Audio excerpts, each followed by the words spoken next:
Good evening, everybody. Welcome to the Tuesday, August 6th, 2019 Board of Selectmen meeting. We're going to go into executive session to approve executive session minutes, and then we'll reconvene in open session at 7 o'clock, and then I'll go through the rest of the agenda. So I'll take a motion to move to get into executive session. I make a vote to go into executive session. Second. To, All right. to review and approve. Motion to enter into executive session pursuant to the Mass General Laws, Chapter 30A, Section 21A. Purpose, 7, to comply with or act under the authority of any general or special law, open meeting law, general law, Chapter 30A, Section 22, specifically to perform review of executive session minutes dated February 6, 2019, April 2nd, 2019, and April 9th, 2019, pursuant to general law 30A-S, Section 22, Section G, 1 and 2, to determine whether all or portions thereof may be publicly released. The committee will reconvene in open session at approximately 7 p.m. Second. All those in favor? Aye. Roll call. Ed O'Leary? Yes. I'm sorry. Yes. David, yes. Mark, yes. Leah, yes. Chris, yes. See you in 15 minutes. Good evening, everybody. Welcome to the Tuesday, August 6th, 2019 Board of Selectmen's meeting. I'll read the agenda. 7 o'clock, we have citizens input. 7:05, we have a public hearing, Normandy Farms Campground, LLC, doing business as Normandy Farms Campground. New wine and malt package store license application. 7:20, we have a presentation by the town auditor. 7:45, another public hearing, New England Patriots LLC 2019 season application, home games, regular and preseason, and potential home playoff games. 8 o'clock, we have a public hearing, the Foxborough Foxbob Con, doing business as Conrad's Restaurant. 8:15, we're going to have a continuation of the public hearing from 7/23/19 on the municipal conversion permit. 9 o'clock, Selectmen's update. 9:05, Town Manager's update. 9:10, Assistant Town Manager's update. And then we have a few action items. Ed, would you lead us in pledge? Certainly. I pledge allegiance to the flag of the United States of America and to the republic for which it stands, one nation, under God, indivisible, with liberty and justice for all. Thank you, Ed. All right, 7 o'clock, citizens input. No one here. All right. I bet there's a lot of Normandy Farms people here already. We can go to that, you think? 7:05, a little early? All right. Ed?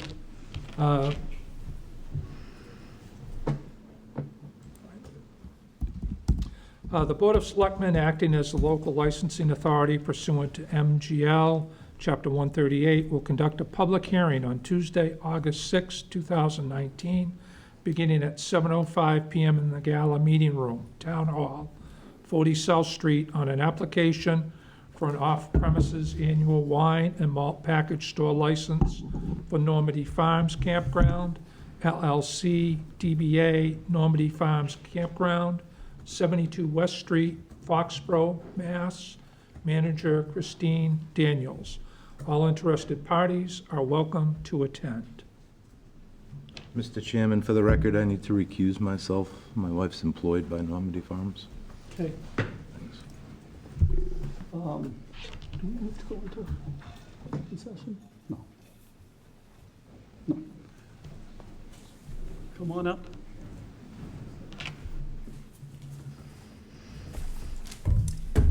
Hi, good evening. I'm Christine, and I'm the manager at Normandy Farms. I'm here with my sister Marcia on behalf of Normandy Farms requesting a beer and wine license. Normandy Farms has 400 campsites, cabins, yurts, safari tents. We had originally requested our interest back in 2016 when Hops and Grapes at that point had inquired about upgrading their license and became aware that they subsequently achieved that, and we're hoping that we can provide this as a convenience to our guests. Most of our guests travel with a motorhome or travel trailer, so it's oftentimes difficult for them to leave the park, especially if they don't have a tow vehicle. So having beer and wine in our store was something that we thought would be a nice amenity for those folks. And many of you are familiar with the history of Normandy Farms. Chrissy and I are proud members of the 8th generation of Daniel's family that have worked the land since 1759. And here with us, we have members of the 7th and 9th generation as well. So we're very proud of our coming up 50 years of business in Normandy in Foxborough and working as a campground. So we look forward to the continued support of Foxborough and continuing to support Foxborough. And a rumor going around at one point, you guys were the #1 campground in the country. Is that true? Well, depends on who you ask. Not a rumor. That's awesome. Any questions from the board? Yeah, and just to clarify, it's a beer and wine package store license. It's not to serve, it's to sell. Correct. No, I don't have any questions. We've received Board of Health, Building, and Public Safety letters, all in support, so application is in order. I have no issues. Well, just to clarify, it is outside of the gate, so the public, neighbors or whatever, could come into the store and purchase as well, correct? That is correct. Okay, And the store is open year-round. okay. Any questions? No, I have no problem with it even. I'm once considered anti-alcohol in a prior career, but I think that the family has shown through long years of operation, they will manage it as they do the rest of the property with a lot of skill and ability. So I have faith in them. And employees all learn how to check IDs and do that Correct. whole, Yep, our point of sale has the equipment, so it requires the prompt to put in your birth date and all of that information. Okay, great. All right. Jim, it Yes. just might be helpful for the public, because the public doesn't know what you have in front of you. You describe what this is going to look like. It's going to be located in the main office area, correct? Yep, correct. So maybe just describe a little bit what that's going to look like, and then maybe Absolutely. provide some level of detail.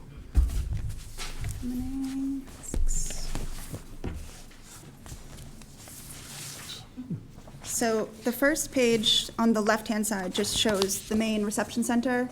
So that's the building when you come up the main road. That's where we're going to be selling the beer and wine, hopefully. If you turn to the next page, it illustrates the floor plan, and that's actually the location of where the refrigerators would be, as well as a display for wine. The picture on the right just kind of shows what our current store looks like. You kind of see where like the chips and all of that, that's kind of where we anticipated having a wine display. And the next page just kind of shows the refrigeration units where the beer would be stored and some wine and whatever else. And I also included in there a survey that we conducted with our guests, just kind of inquiring with them to see if this was something that they were interested in. And as you can see by the results, that about 70% of our guests would find that that would be a convenience for them. And you're going to have a limited selection, right? You're not going Correct. to, sell 357 different types of beer and craft beer and wines. Yeah, yep, absolutely. So what we kind of anticipate, right now we have 5 refrigeration units, so we were thinking of allocating 2, possibly 3, for just a basic selection of beer and wine. Okay, this is a public hearing. Anyone from the public want to speak? Okay. The only thing I want to say, because I don't want to take away from the time, because I know you guys want to vote in favor of this. But everybody in the neighborhood is for it. Including you, right? And I have to say, I worked at Normandy Farms for a long time. It's probably been almost 20 years, but, never have I seen a business that runs with such high standards, such integrity. I'm fully confident that you guys are going to do a great job with this, like you do everything else. Thank you. Make a motion to close public hearing? Motion to close the hearing? Close the public hearing, second. All those in favor? Motion to approve Normandy Farms Campground LLC, DBA Normandy Farms Campground application for a new wine and malt package store license. Second. All those in favor? Aye. Opposed? Thank you. Congratulations, that's great. And I want to thank everyone that came to support us. They can all stay if they want. A lot more interesting stuff. Except to bring the autograph.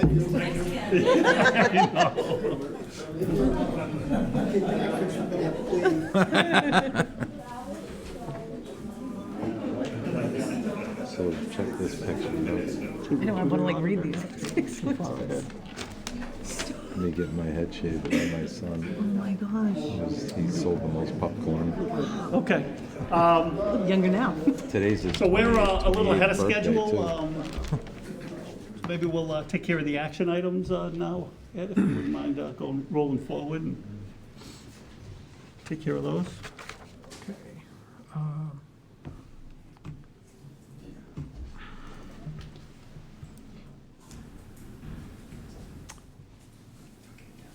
We have an action item, a request from Guardian Self-Storage, a one-day entertainment license for live music band performance on September 8th, 2019, from 4:30 to 7 p.m. at Guardian Self-Storage, located at 106 Washington Street.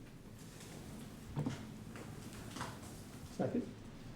Second. Second. Are you here for this one? Yeah, I'm here on behalf of the applicant. I don't know if you guys would like to hear from me or not. I'm not Sure. Absolutely. Good evening, Mr. Chairman, members of the board. For the record, my name is Michael Levinson. I'm an attorney. I'm representing Guardian Self-Storage in this application. Full disclosure, I'm also a member of the band that's looking to play that day for the the tailgate.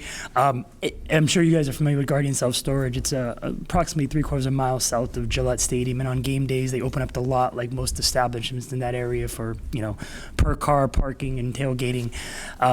I'm with a group of guys who've been doing it for about 15, 20 years at that location, and we are all musicians playing a local classic rock cover band. We've actually played at the Rally Point Inn right around the corner over here. We're looking to play a couple hours before the game. Would like permission to do it. All right, great, thank you for letting us know. Coming early. Otherwise, I appreciate- in an hour and a half. I appreciate you fitting me in early too. So. All right, got a motion, seconded. Any further questions? All those in favor? Aye. Thank you. Have a All good right. night. Mike, good to see you. All right, take care. All right. I have a motion to approve Fred Smirlis All Pro Tailgates doing business as First and Goal, 8 one-day all alcohol licenses for 9/18/19, 9/22/19, 10/10/19, 10/27/19, 11/24/19, 12/8/19, 12/22/19, and 12/29/19 from 10 a.m. to 10:30 p.m. Second. All right, any further questions? Is Fred here? Any further questions? No. He's been doing it for years. All those in favor? Aye. Opposed, none.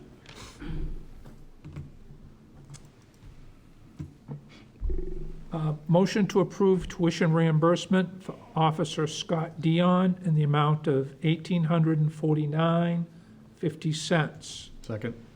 Any further discussion? All those in favor?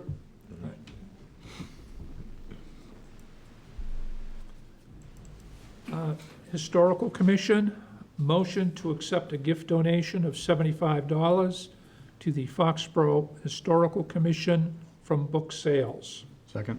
Any further discussion? All those in favor? Aye.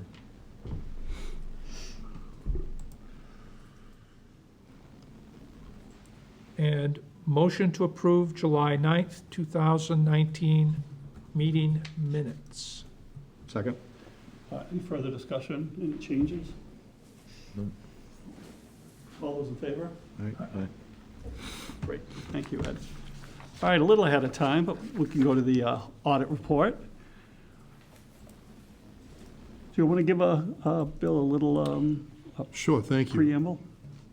So, thank you, Mr. Chairman. I'd like to introduce to the board Mr. Bob Brown, who is the auditor for the town. Mr. Brown has been working with the town for a number of years and has a widely recognized business in auditing municipalities across the Commonwealth.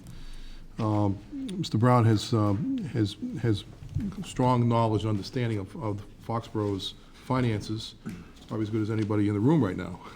So I would say that he's an ideal person to bring before the board to give us an update as to where we are, how the audit turned out for FY18, as we're wrapping things up for FY19, getting ready to start that process, and just to give you an indication of how things turned out in FY18. So at this point, I'd rather defer to Mr. Brown. Good evening. Good to meet you with you. My firm performed the fiscal 18 audit of the town of Foxborough. As a result, there's two documents that are produced. There's the financial statements of the town with all the footnotes. With our opinion on it, it was a clean opinion.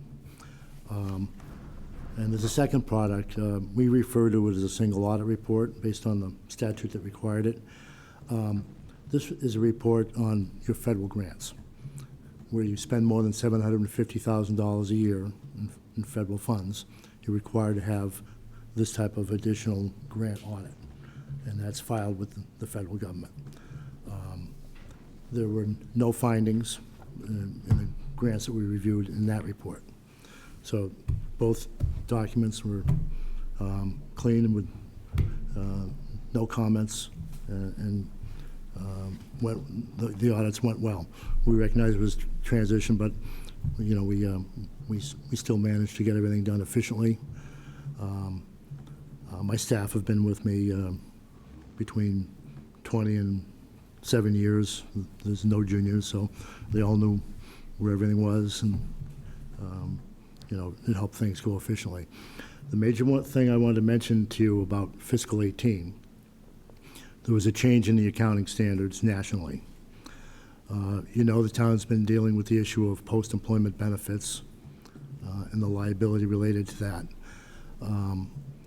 For the prior 7 or 8 years, we were under standard where it was being phased in on a 30-year schedule.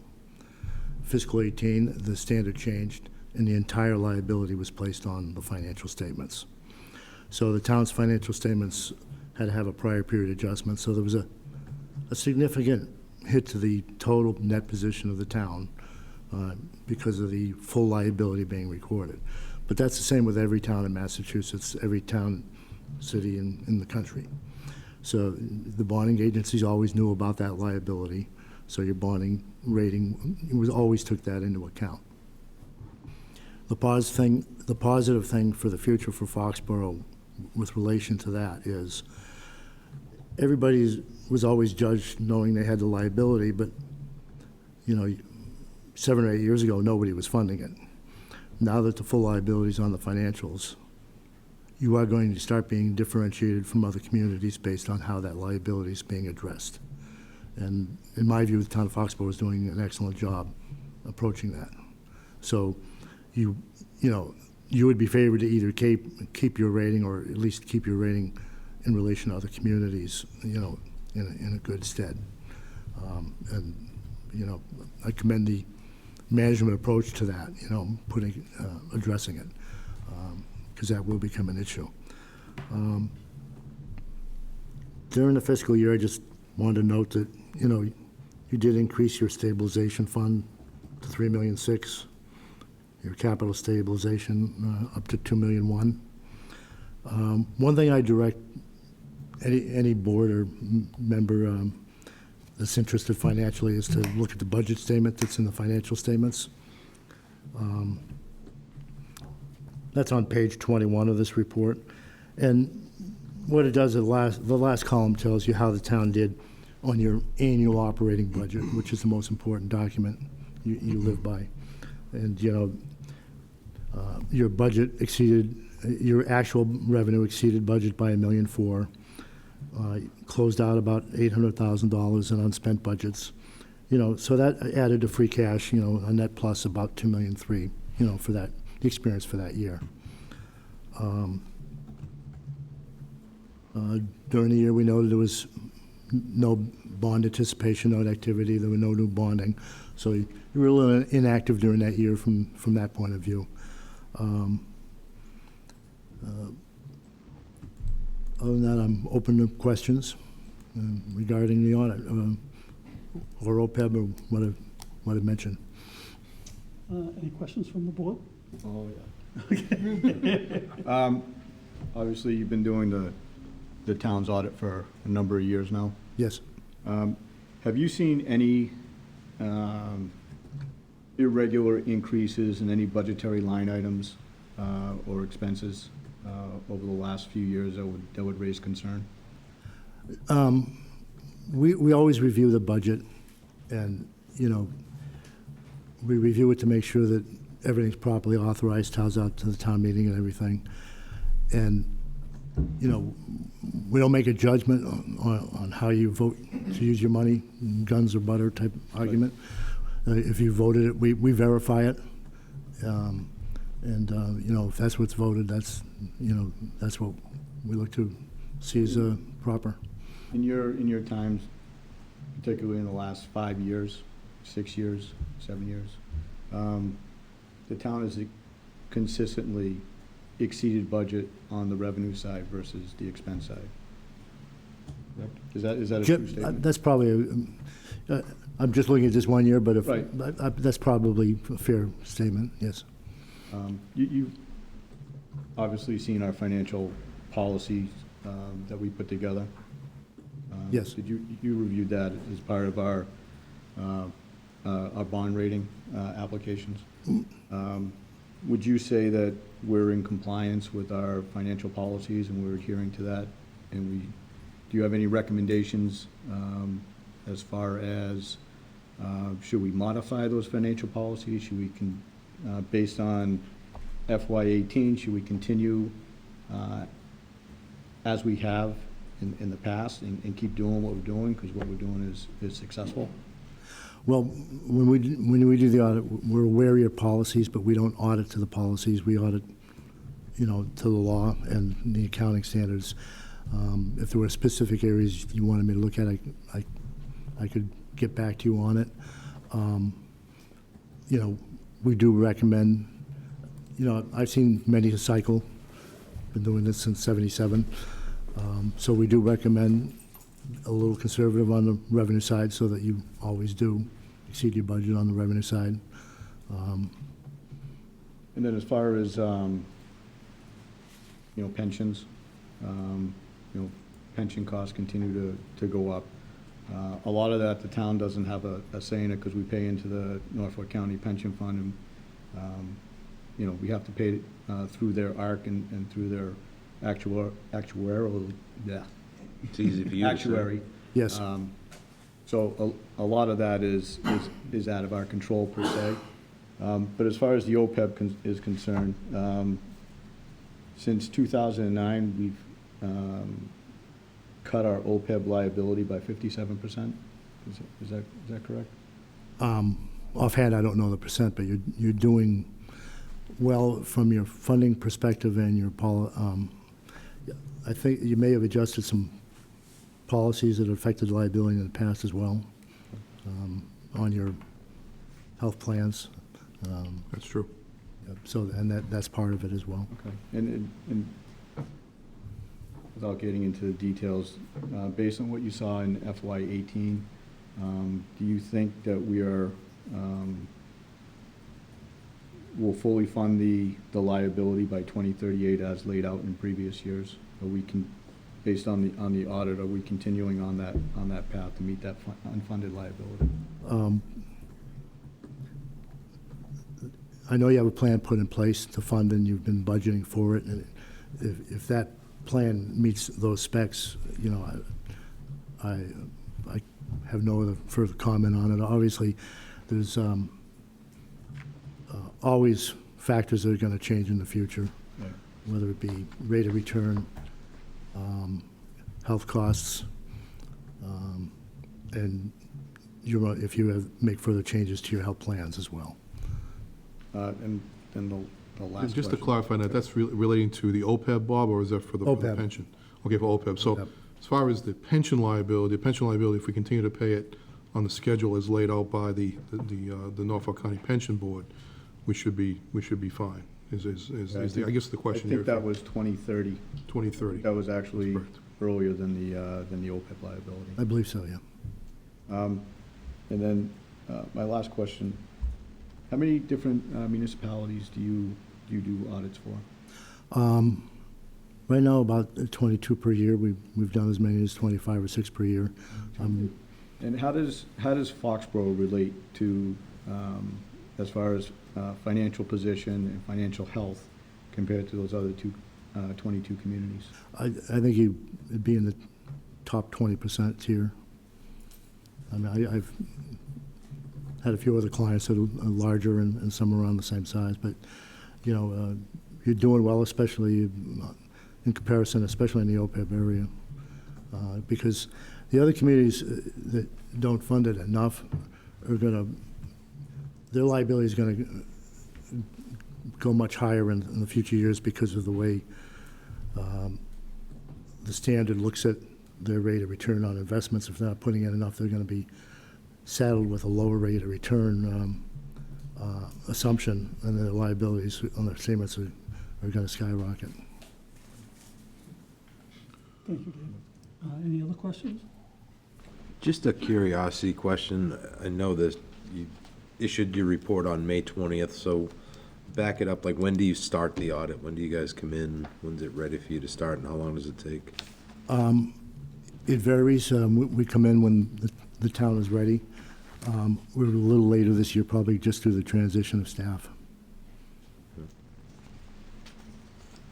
Under normal conditions, Bob, you'd probably be done sometime in February, March. Well, yes, we always want to try and meet the federal single audit deadline, which is March 31st, Okay. because it does have an impact on how much work we have to do. If you're later, you're no longer in a certain status, and the next year we're going to have to use a higher percentage of grants to look at for next year's audit. But that couldn't be helped this year with some of the transition. We got everything done, but there were a couple things that had to be done later in the year, the fixed assets of the community in particular. We got it done as soon as we had everything we needed to, produce the audit. We also did invite the advisory committee to join us, if anybody has any questions. Oh, sorry, Tom raised his hand before you. Come on up, Tom.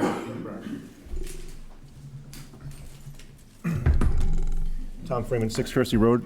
Just had two questions regarding this. Never had a chance to see you come before the board in my years. Are there any federal state mandates that might be coming down the pike in the next couple that have been proposed that are ahead of the curve to be prepared for, or is it completely going to be blind? You just talked about one for 2018, had to change some rudimentary things. So I was wondering. Post-employment benefits is definitely the biggest. There are other things, the accounting standards that are going to be changing in the future, but Any timetable for that, or? There's some future statements about leases. It's just going to change some of the footnotes. Okay. It'll be readily handled. Okay. It won't affect the financial status of the town, really. Okay. And secondly, are there any accounting procedures, policies, tactics that we could be taking that we're not taking advantage of, or that we are doing that maybe we should not do, that would benefit the town better in the way it's reporting its auditing? I'm not totally sure what you're getting at there. I just didn't know if there's any new policies, new tools, new opportunities that we could be doing in the way we present our stuff, or is it all pretty much boilerplate? Everything has to be the same as all other towns, and so Well, no. Yeah, I'm not talking about fudging anything. I'm just talking about, is there means of allocating the reporting that would be more advantageous to us, whether it's for our bond rating or for any other type of ratings that happen in either the Fed or the state that we could be taking advantage of, that we're just. no, you know, all the statements are put together based on national, generally accepted accounting principles, and, you know, every town has the auditor assist in the preparation because of, you know, the state so-called UMIS regulatory accounting system does require quite a few changes to get to the GAAP statements. And we always provide the town work papers, and it's standard. It's the same for every community. Just want to make sure we weren't leaving anything on the table. Okay, Sure. Thank you.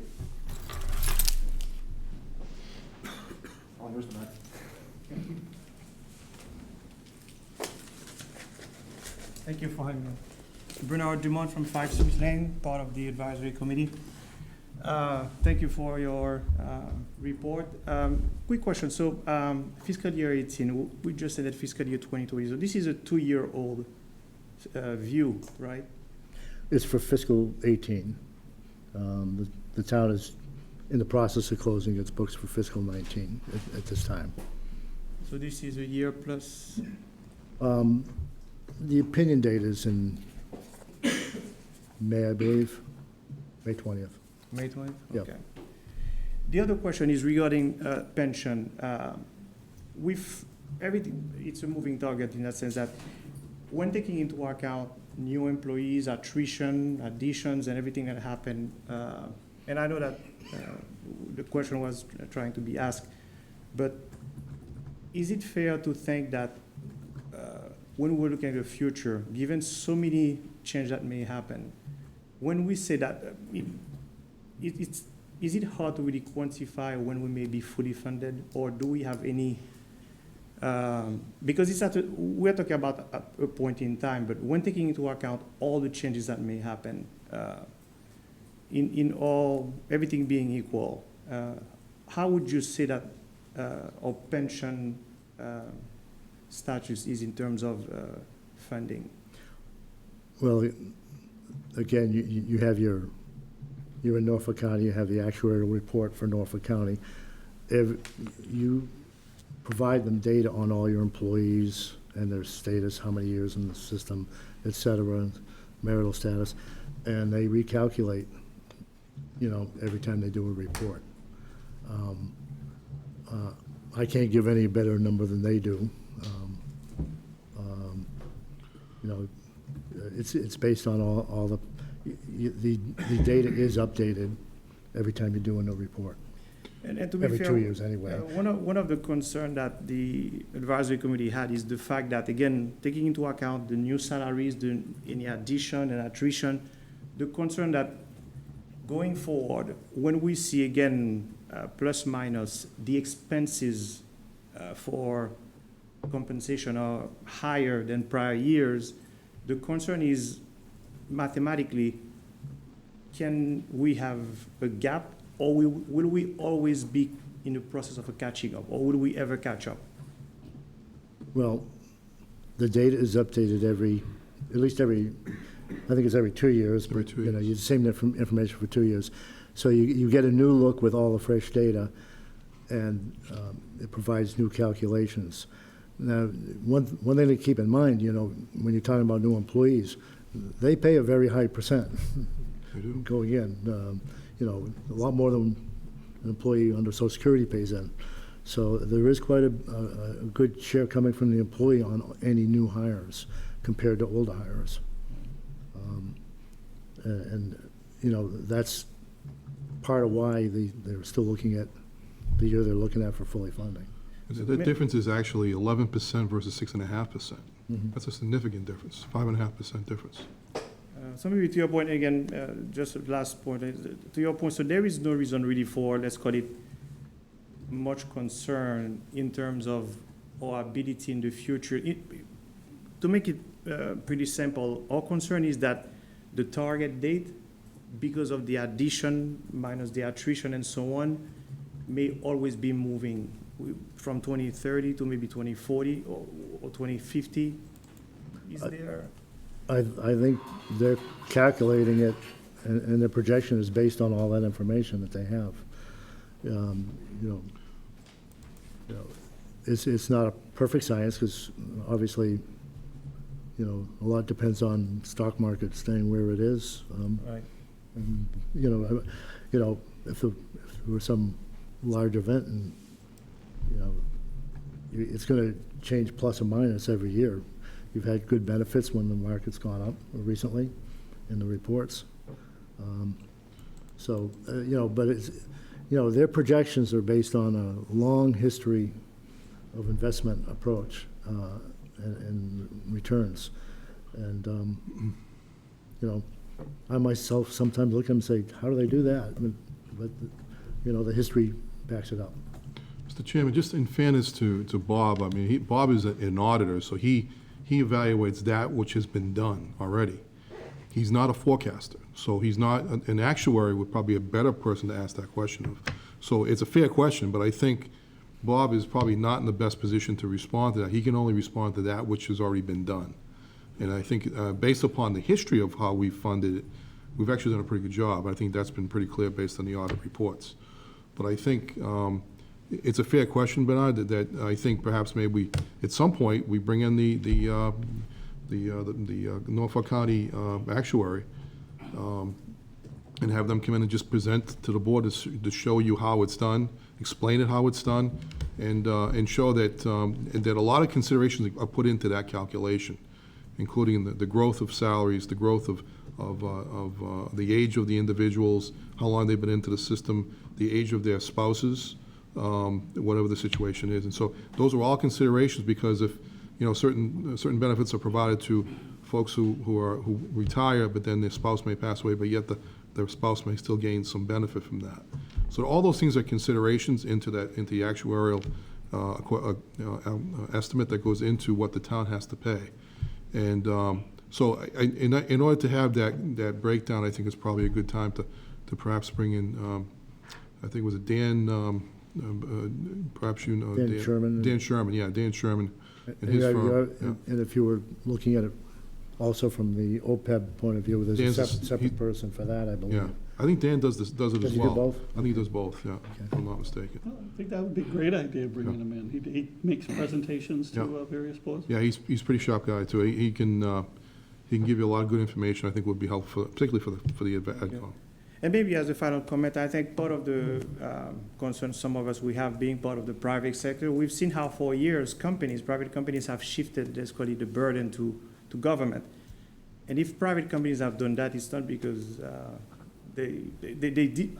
Just look at GE, for example, just one of them. So our concern is that, again, if the private sector has done that, and we've seen the price of passing, let's call it, the buck to the government, our concern as an outcome is really, with everything that's going up in terms of expenses, are we in for a surprise and something that will never be, let's call it, fully funded? So, fully understood.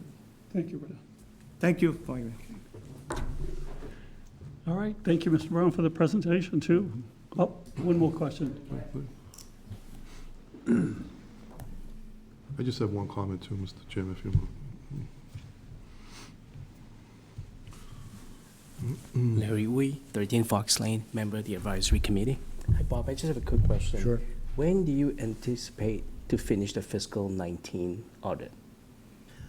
We certainly want to meet the federal deadline, March 31st. Okay. And we're able to make a sooner date as well. Certainly, one thing we always do is, every town in the Commonwealth has the same year end. We have 20 clients to go to. So if we know you're going to bond in December and you want financials for December, we move you up in the schedule. you know, but certainly where you have the federal grant, we want it by March 31st. We want all our clients by March 31st. So, you know, when the client is, when the client has everything ready, we're ready to start our work.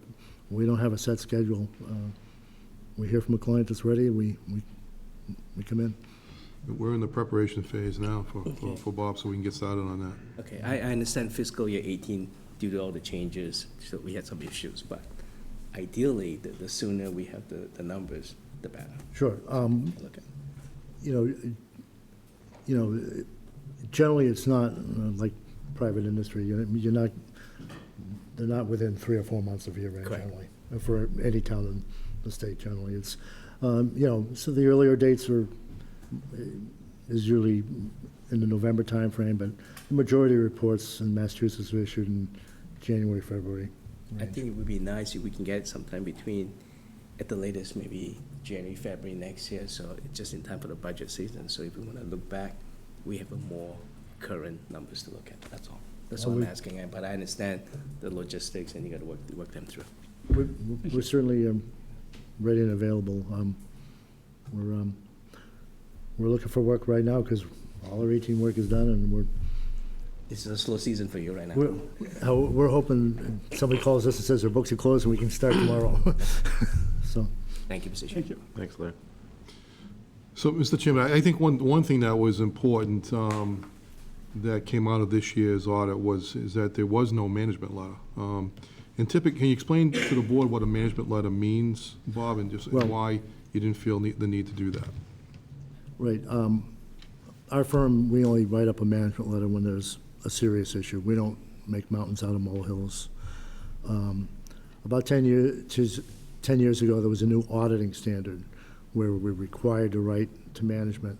It kind of formalized the traditional management letter that people think of in the past.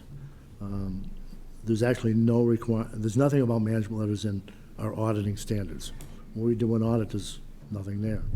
About 10 years ago, they put in an audit standard where we are required to report to management if you have material weaknesses and internal controls that could lead to a misstatement in your financial statements, or a group of significant deficiencies that constitute a material weakness where you would possibly put out a report with a material misstatement in the financial statements.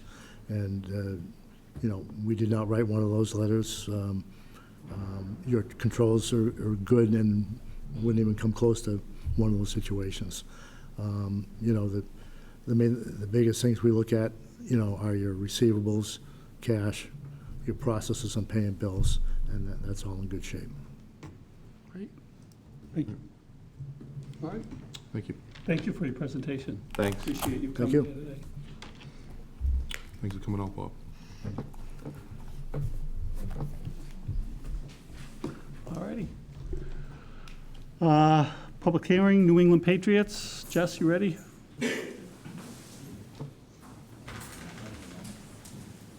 Thank you, Jess.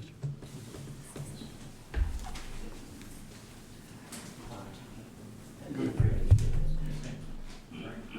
you come up and represent the Stadium Advisory? Yes.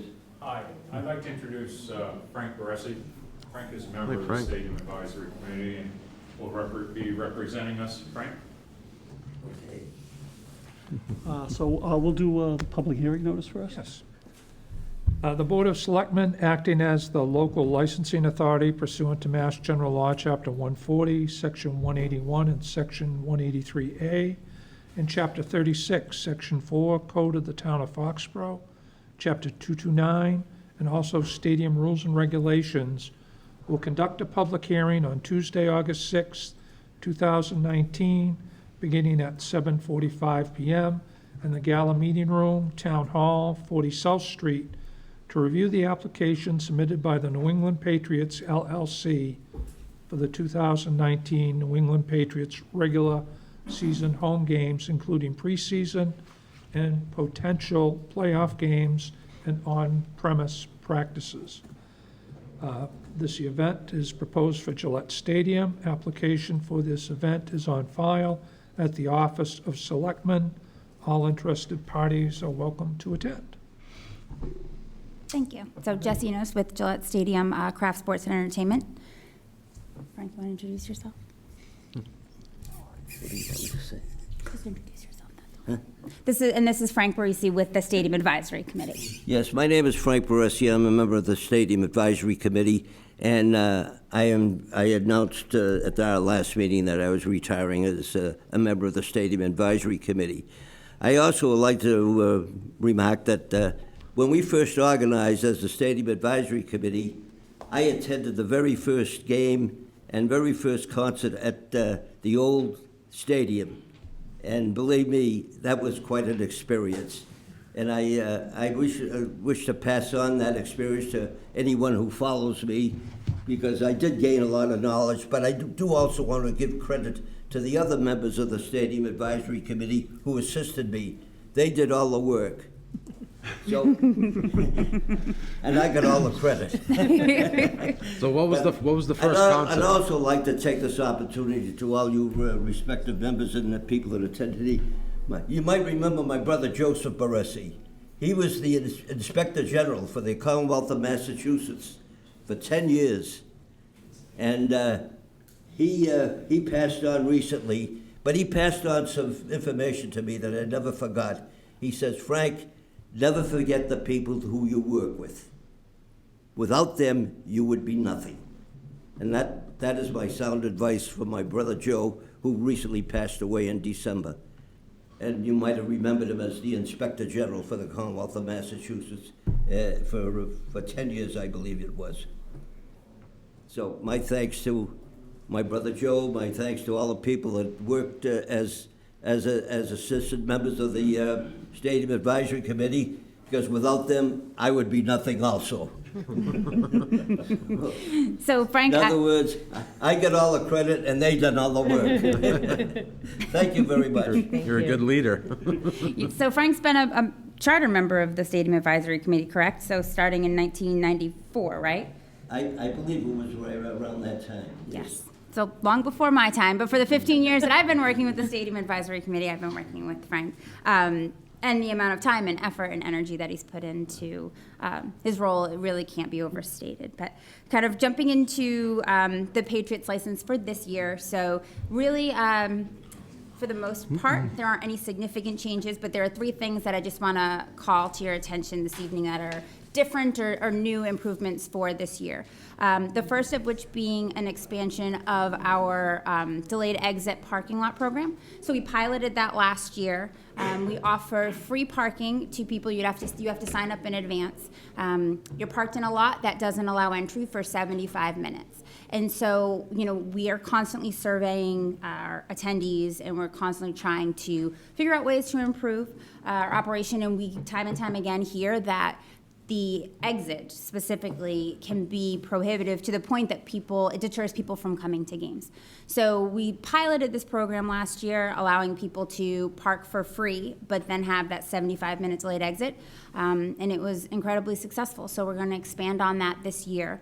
That parking is across the street, so kind of using that P10 entrance. And the great thing about it is you have to pre-register for it, but there's really no artificial cap to it. So as demand dictates, we'll be able to scale the model going into the games, and then we'll know when we get to that all-agency meeting that we have with our public safety agencies. We'll know when we have that meeting usually the Thursday before a game, this is what we're expecting for attendance. And then for post-event, so that people who may have signed up for that lot don't need to rush right out to their vehicles, we actually open up our cross pavilion, which is one of our newer sort of reception spaces. And we invite those guests in, so they've got 75 minutes in a nice climate-controlled setting with nice restrooms, and we provide free snacks and non-alcoholic drinks, plenty of television so they can watch the next game or the news or whatever. It just gives them an option of a warm place to stay so that they're not running out to their cars and then sitting there. So like I said, we debuted it last year, we piloted it, it was a huge success, so we're really looking forward to trying to continue to improve on the egress from our site by expanding on that this year. And so the next significant change we have is our U-bid gate. You know, we have 3 main gates at the stadium. The U-bid gate was the last one to sort of overgo a complete facelift in this off-season. You might remember we did that with the Bank of America gate a couple of seasons ago, and so we've done that now to the U-bid gate. So entry will be much more streamlined, faster, safer. It was overdue, so we're excited to roll that out this year and hope that our fans actually can feel that quicker, more expeditious entry into the building. And then we're doing some housekeeping internally, and we're redesigning 8 of our concession stands and our merchandise stands on the 100 level. So where there were 4 traditional stands, you'll now see we have a grab-and-go concept that we're piloting. So it'll be easier for guests to sort of, you'll step into the space unlike a traditional concession stand. It almost will look like an airport like grab-and-go center, like where you'd go and grab a magazine and a bottle of water before you get on a flight. They're set up like that with a cash register at the center. So people can go in, you can browse a little bit. It allows us to have a more expanded food option. And then it also helps too with people with allergy issues, dietary restrictions. So those will be rolled out at our home opener as well. So we're excited to see the fans' reaction, and hopefully people appreciate the upgrade and the expanded food options while they're in the building. This is a public hearing. Anyone from the audience want to say anything? Okay, hearing none. Accept a motion to close public hearing. Motion to close public hearing. Second. All those in favor? Aye. Motion to approve New England Patriots LLC for the 2019 New Patriots season application for 10 home games, preseason and regular season, as well as potential home playoff games. Second. All those in favor? Aye. Opposed? None. But Frank, Yes, this being your last official meeting, we have an official citation for you. thank you. The Foxborough Board of Selectmen, on the occasion of the retirement from the Stadium Advisory Committee, commends Frank P. Baresi for 27 years of service to the town of Foxborough. Recognition is given to Frank P. Baresi for your dedication to the town of Foxborough as a volunteer on the Stadium Advisory Committee for almost 3 decades. Since your initial appointment to the Stadium Advisory Committee in August 1992 as a charter member, you successfully represented the residents of Foxborough in the planning and execution of events at Gillette Stadium. Devoting your personal time to providing support and feedback to the Foxborough Police Department has proven to be a valuable and reliable asset. Many have referred to you as a neighbor and community watchdog, manning your post at the end of Hartwell Drive whilst you lend a hand monitoring traffic on event days. The town has been in good hands all these years, and for that, we are very thankful. We wish to commend your thoughtfulness and diligence to the residents of Foxborough and for dedicating your time to serve on the Stadium Advisory Committee. We are honored to present you with this citation commemorating 27 years of service. We wish you much happiness, enjoyment, and continued success.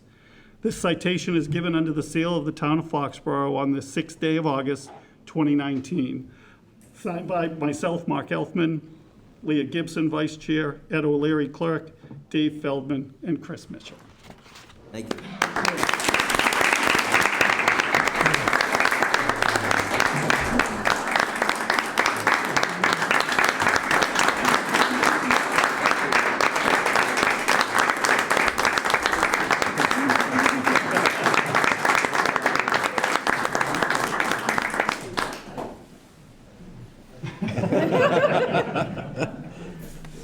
Want to get a picture?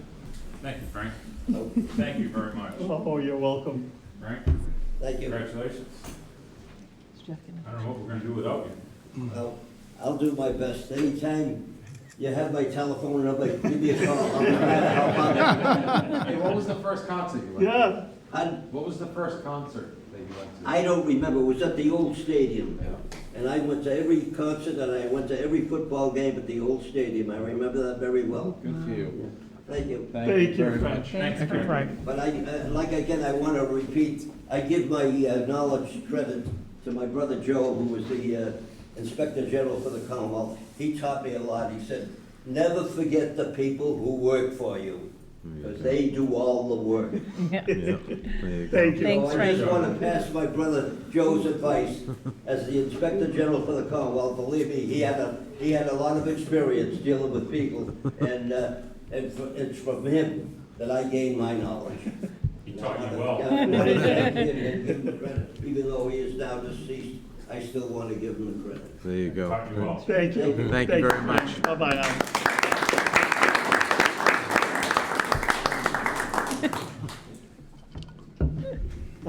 We're running a little early. Is Conrad's Restaurant here by any chance? Would you mind coming up early? We'll read a public hearing first. See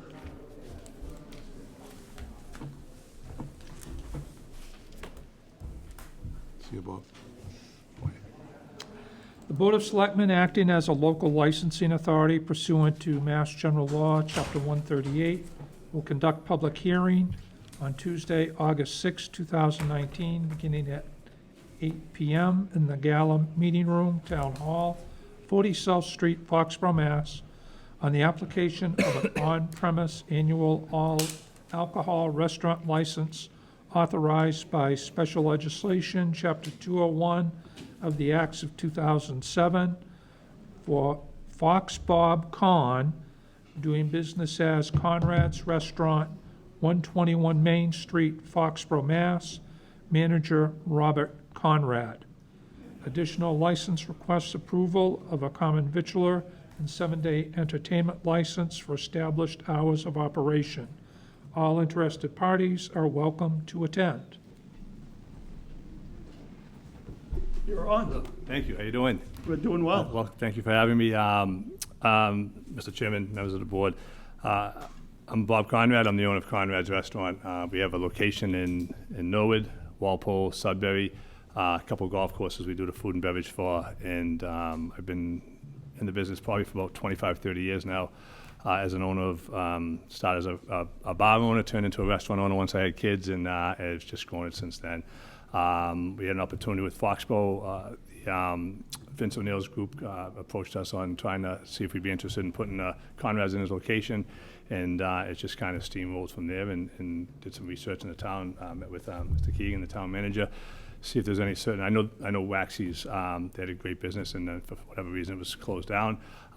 Just kind of wanted to do a little research and make sure there was no loopholes that besides just kind of renovating and changing the menu and changing the kind of atmosphere that we'll have in there.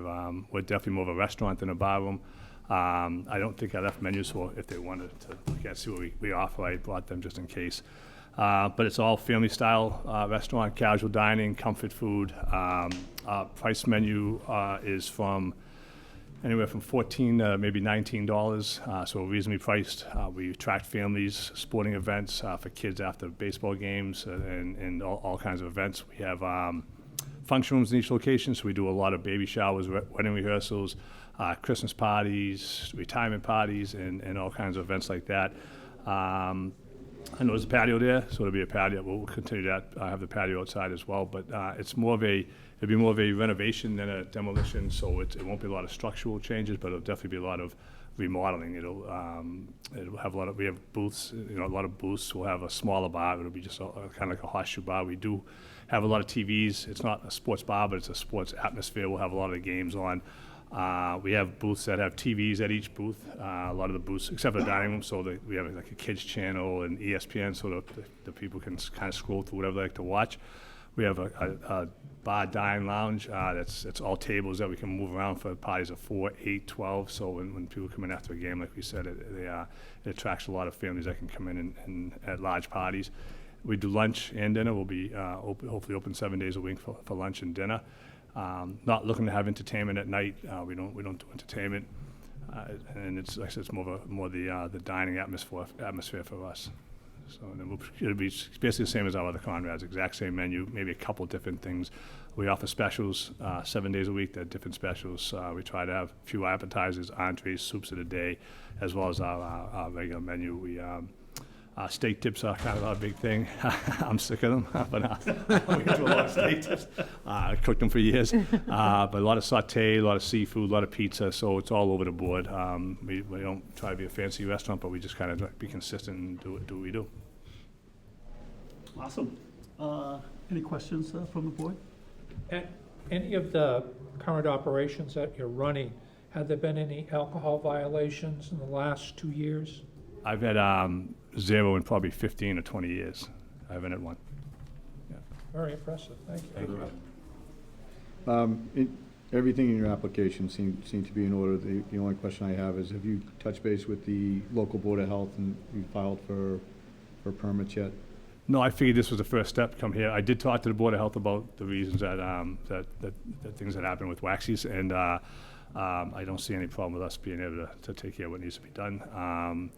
I waited to wait for the selectmen to see if I get approved here, and then I'll start with the process from there. I'll have my GC come in and see the building inspector, obviously, and go through all the permits there.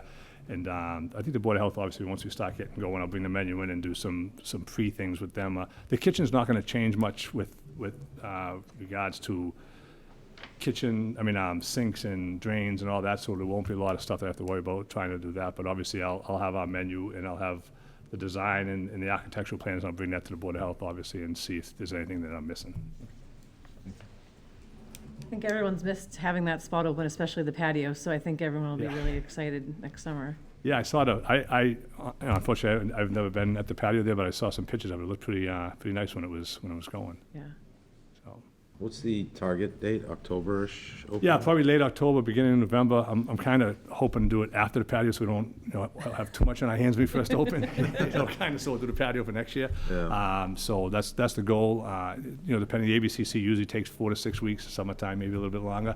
So I'll have to wait and see. And as long as we don't have anything that pops up that we don't know that might be old from Waxies, with the license, the ABCC will be any outstanding liquor liabilities, Department of Unemployment Insurance, and then the Mass DOR. That's basically the 3 things that I'm aware of that they check. And we've got an escrow account set up for that to make sure that all that will be taken care of before we get the stamp of approval from the ABCC. Okay.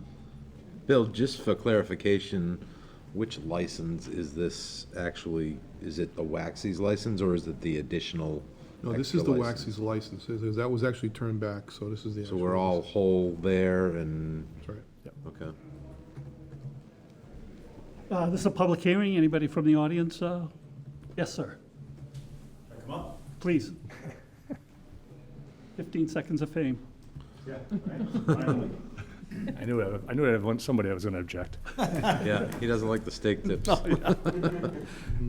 Steak tips are great. So Seth Ferguson, 23 Bird Street. I am a member of the advisory committee. I'm here for my own personal comments, though. Full disclosure, I worked for Bobby 20-something years ago. In the Norwood location, I started when it was a small bar, and then I didn't do so well at the restaurant.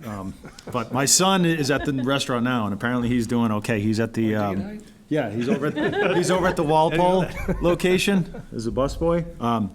So at any rate, there's that connection. But I didn't prepare any remarks or anything. I just wanted to say that I'm in favor of this as a private citizen, and the reason I say that is because I still take my family to Conrad's and Walpole and in Norwood, depending on where we are, because it is what you're going to get is like your neighborhood restaurant establishment. Very family friendly. I go there with friends, sometimes more often than with my family. We do the steak tips. The pizza's great. It's a great value. Anything you get on the menu is good. It's a really good value, and it's a nice environment. And so I just wanted to speak in favor of that because I think it's be good for the town. Thank you. That's it. Thanks. Yeah, thank you. I was going to say, neither one of you look old enough to say 27 years ago. I think he was probably about 19 or 20 when he started for me. I'm not sure. Him and his buddy Gary Hobel. Oh, boy. Oh, Hobel. Might not have mentioned that name. I know. I almost bit my tongue there. I know. I should have waited. That's it. No license now. Any other further comments, questions? All righty, move to close. I make a motion to approve Fox Bob. Close. Motion to close the public hearing. Second. All those in favor? Aye. Now start again. Motion to approve Fox Bob Con doing business at Conrad's Restaurant applications for an on-premise all alcohol restaurant license, common victualers license, and a 7-day entertainment license. Second. Any further discussion? All those in favor? Aye. Good luck. Oh, thank you. Thank you so Welcome to much. Foxborough. Yeah, thank you, I appreciate it. Looking forward to it. All right, we're a little ahead of time for the 8:15. I think I'm going to wait till 8:15 in case anybody else shows up for that time frame. Yeah. Go on, right. So we'll Let's leave this. move on to Selectmen's update. Get a little other stuff out of the way. You want to just leave those with us? and Anybody have any updates? Excellent. Thanks, Bob. Good luck. I got a bunch.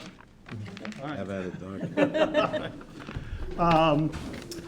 Last Wednesday, a bunch of us went to the retirement of Lieutenant Austin. He had a little cake and coffee reception for his last day of retirement. And a bunch of the townspeople went down there to shake his hand. 32 years, I think, in the town of Foxborough. And sad to see Lieutenant Austin go, but he had a great career and loved working here in Foxborough. While I was there, I was also able to take a tour of the new dispatch center, the SEMREC, or at least half a SEMREC, at the Public Safety Building. And I'll tell you, you talk about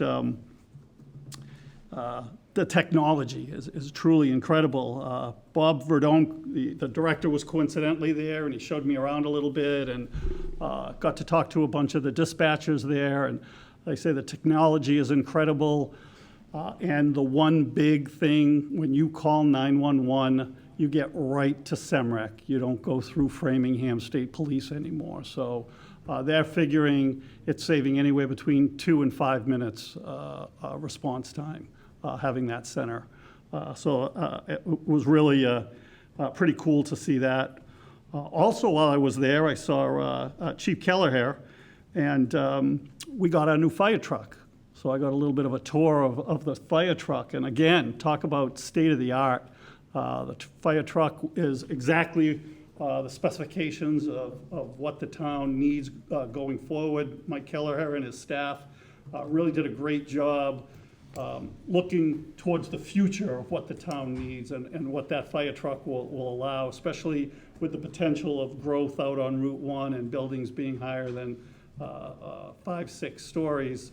To have a hook and ladder truck or a ladder truck that will be able to accommodate out there is really very neat.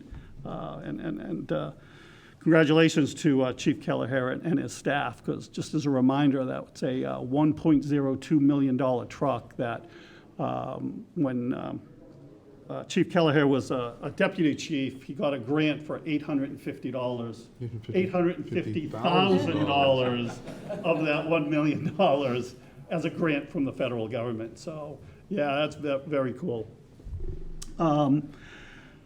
Also got to meet one of the new deputy chiefs, Tom Kenvim. I think we'll ask Chief Kelleher to bring him in and introduce him to us, but he's done a great job already doing some community outreach, especially up at the senior center. And maybe I won't go much into it. I'll let him, when he comes in, make a presentation of what he's doing, what he hopes to do. But once again, cutting edge of what a fire department could potentially do going forward here in the Commonwealth. And we're certainly on the point of the sword of what he wants to do going forward. And a lot of communities are watching and seeing how effective he'll be. Then Thursday, we had a dedication put on by our Veteran Services, Allie and Mitch, for that parking spot right over there. I don't know if any of you guys got to see that as you were walking or driving in, but there's a dedicated parking spot to our veterans. And Allie and Mitch did a great job not only designing it, I think the design's outstanding, but the work they put into it, and giving back to our veterans for the service that they did to our country and certainly our community. That's about all I have. That's the most I've spoken under Selectmen's update. Anybody else? Just while you're talking veterans, tomorrow's Purple Heart Day, and all the flags are out for that. Oh, thank you for reminding us. All right. Still a few more minutes. Bill, you want to go into town manager's update? We just stole most of my thunder. So. Sorry. No, but those are all great points, and thank you for raising a lot of those that were really things that actually weren't on my list, but I'm glad you raised a lot of them. I received notification today from Mike Weber that the FCC voted last week for a new rule that will actually limit the amount of funding that could actually come to local cable stations based on the fact that the new FCC rules are taking into consideration things that are done as in-kind services for local cable stations, and that is really going to impact a number of local cable channels across the Commonwealth, across the country for that matter, because these are new national rules. The good news about Foxborough is that a lot of that we won't be impacted as greatly as significantly, for a couple of reasons. One is the fact that they own the building that they are housed in. They don't rent it from anyone, and they just recently paid off their mortgage. So they are basically living there other than for rent-free, in a situation where the revenues are going to start to go down a little bit. Secondarily is that they've managed their finances over the years to the point where they're actually in pretty good stead financially to make sure that they can continue the program that's going on. One thing that has managed to escape the Rules and Regulations Committee at this point is the local programming considerations, and that has not been the rules have not been applied to that at this point in time. So I think that's a plus. Though I am a little bit leery about the fact that the FCC may revisit that, and I think they alluded to the fact that they may do that as part of their rulemaking in future years. So we want to keep a close eye on that, but we more or less anticipated that this was going to be the case, that this is under the current party rule. It was the vote was taken mostly along party lines, that this is how the rules are going to be how they're going to be set going forward. So it's one of those things where we have to keep a close eye on, because local cable stations are very important to communities across the country, primarily because of the amount of media that has sort of disappeared from the print media that has disappeared from being published. So I think that's a big concern, because people look to local cable as one of the important sources for getting their information live. As you can see tonight, we're being broadcast live, and I think that's really important for folks to see what goes on in their local government. Also today, an important thing to consider for announcement is that the governor signed the state budget for FY 2020, and I think was really significant, particularly for Foxborough, was that we found out that there was an additional $227,000 in additional state aid that we did not anticipate as part of this budget process. So that's new money that we still have, that we have now available based upon our reading of the budget as it currently sits. George and I are actually going to go through that in greater detail over the next few days, and just to confirm all those numbers were based upon our estimates as to what we were anticipating for the budget for state aid. The number is actually a little bit higher. We think that our charter school assessment actually went down this year in comparison to other previous years. So that was helpful and good news to report. I also want to talk a little bit about the road improvements. I think several road improvements are going on around town at this point. I think one of particular note was the Cocasset rail crossing, which I think has been a significant improvement over what has been there. I don't know, I still go 2 miles an hour over it. Well, I can't say that I blame you based upon your experience there, but I have to say that I'm very pleased with the work that our guys did to fix that. That's a temporary fix, because those crossings actually do belong to the state, and the state is going to fix them permanently. That permanent fix, though, was pushed into next fiscal year, so our next calendar year. So we'll have to wait and see what the timing of that will be. But we thought originally it was scheduled to be done earlier in this year. The new ladder truck did come in last week, and I do want to point out that truck is a unique truck, because most communities don't have a truck like that. That's actually what is known as a quint truck, which is actually a combination pumper and ladder.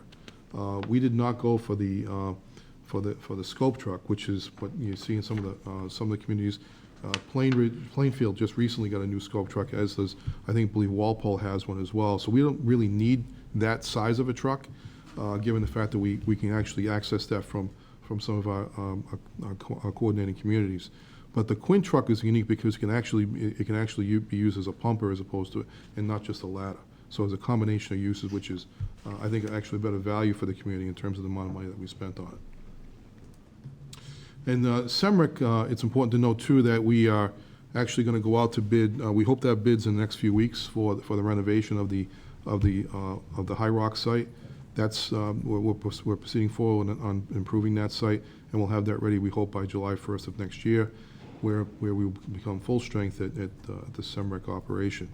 I did meet yesterday with Rob Verdone, the executive director, and he indicated to me that the numbers that they're taking in are actually exceeding what they fully expected, even though it's only for 2 towns at this time.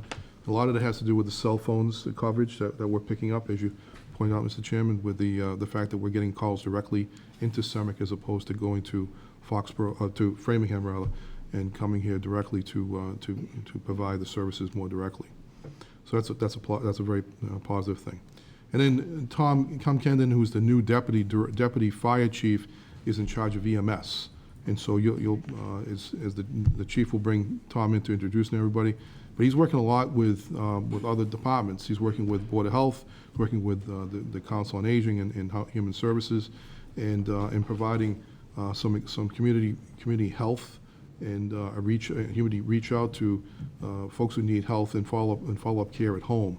So this is a new services that we're providing that we think is going to be very successful, and a lot, as the chairman pointed out, a lot of communities are looking to us because this will be a model for healthcare going forward. So we're very pleased that we're able to lead the charge in that area. And then finally, folks read in the paper this past week that I've been named as a finalist for a Dedham town manager's job. I do want to state from the outset that it's a process. I am one of 3 finalists at this time. This was announced in between the last meeting and this meeting, so I couldn't really say anything until that was actually confirmed for me.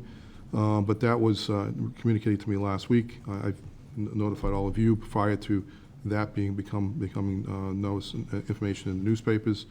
But again, it's a process, and I don't want to say much more beyond that at this point because I do want to respect the process that's going forward and just keep it at that at this time. But I certainly will keep all of you posted as to how that process lays out over the next several weeks rather. I'm not scheduled to meet with them until the end of the month, and in terms of how the process is laying out. But as soon as I know more about that, I'll certainly let you all know. Okay. Thank you. All right. The last item on our agenda is the continued public hearing from 7/23 for the municipal conversion permit. I have to recuse myself. Lady Gibson also has to recuse herself. So Ed O'Leary is going to be running this part of the meeting.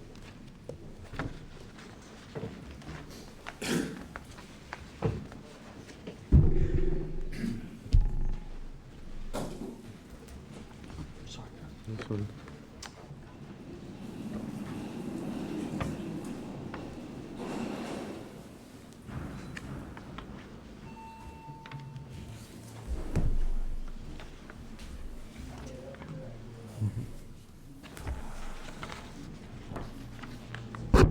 Welcome, everyone. Tonight, we'll be having the first of what I perceive are first of 2 potential hearings regarding the conversion permit. And as such, it's open to the public, and we want to be able to discuss anything from the public and/or the developer that's been in front of the planning committee and is here to obtain our permission. So if we could start off, sir, you and your team, if you have an update for the board, I'd appreciate your input. Just give me a moment, Mr. Chairman, I just want to set up the screen, please. Certainly, sir.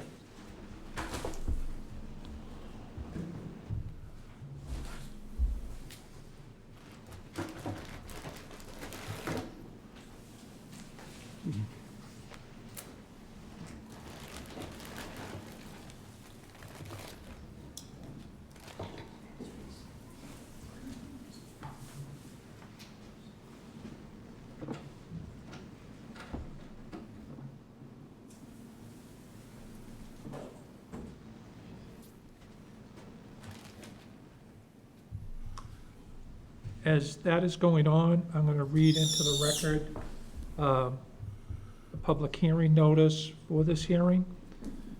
Pursuant to Section 7.1 Municipal Conversion Permit of Chapter 275 Zoning of the Town, of the Code of the Town of Foxborough, the Board of Selectmen will hold a public hearing on Tuesday, July 23rd, beginning at 7:50 in the Gala Meeting Room, Foxborough Town Hall. That meeting was continued after being read into the record, and will be going forward tonight on August 6, 2019.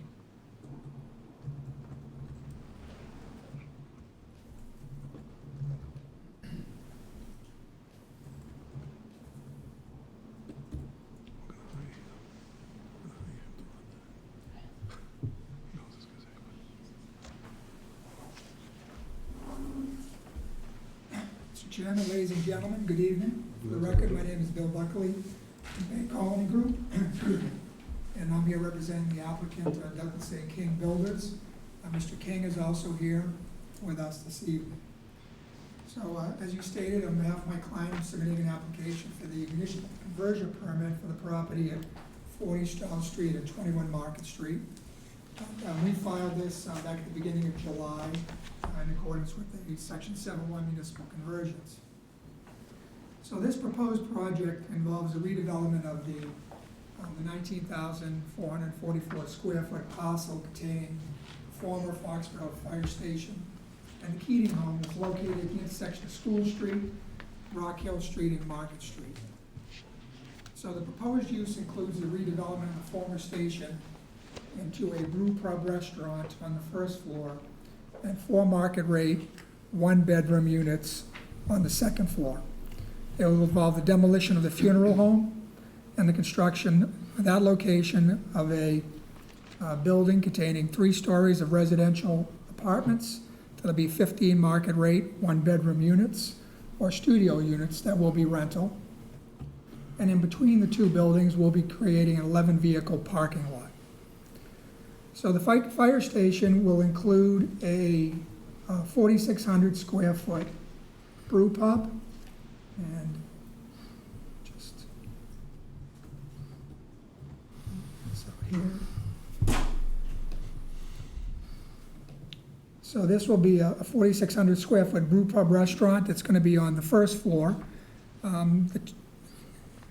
There are 3 garage bays now on Rock Hill Street, so 2 of the 3 will be torn down and 1 will remain, and that's actually about 4 feet lower than the main building, and that will be used as part of the restaurant for where the brewing of the beer will take place.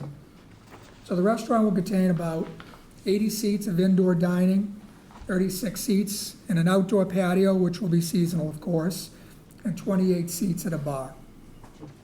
There's going to be a small addition added to the building on the right side as you look at it from South Street.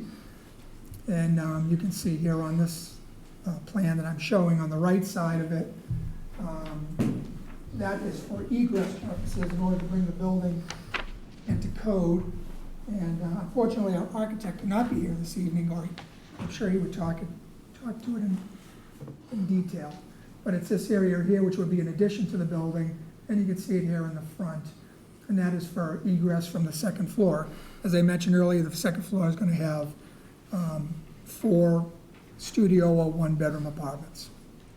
So the existing facade will remain with some minor changes. The tower will be modified somewhat. The idea is to retain the garage doors with an awning in order to be able to use that, maybe open them during the good season like we're having now. The main access will continue to be off of School Street where the main access is now. The proposed tenant is Shoveltown Brewery of Eastern Mass. They'll be the owner-operator, and they anticipate that they'll employ approximately 25 people, but the largest operating shift will be 1 manager, 2 bartenders, 4 servers, and 3 kitchen staff for a total of about 10 persons. So the facility, or the new facility, is going to be serviced, as we mentioned, by a parking lot located in between the 2 buildings. So in this area here, there'll be 11 parking spaces, and 4 of those parking spaces will be dedicated to the residential units at the brew pub, because that's the requirement of zoning, 1 per unit for a single family, no more, no less. And the remaining 7 will be for the use of the brew pub. In addition to that, the town of Foxborough zoning allows you to use, for commercial use, any off-street public parking or on-street striped parking to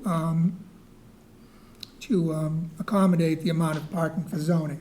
So in our requirement, we would need, I think it's 14 spaces, 15 spaces will be required. 7 of them will be on site, as I mentioned, and there were 36 striped parking spaces within 500 feet of that building. So that would be the parking requirements for the pub.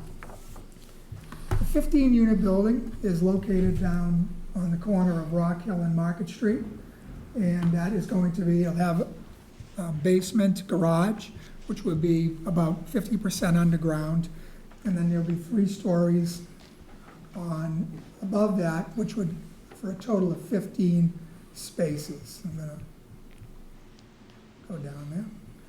So one of the things that we've done since our initial filing in the beginning of July is we filed a modification to this plan.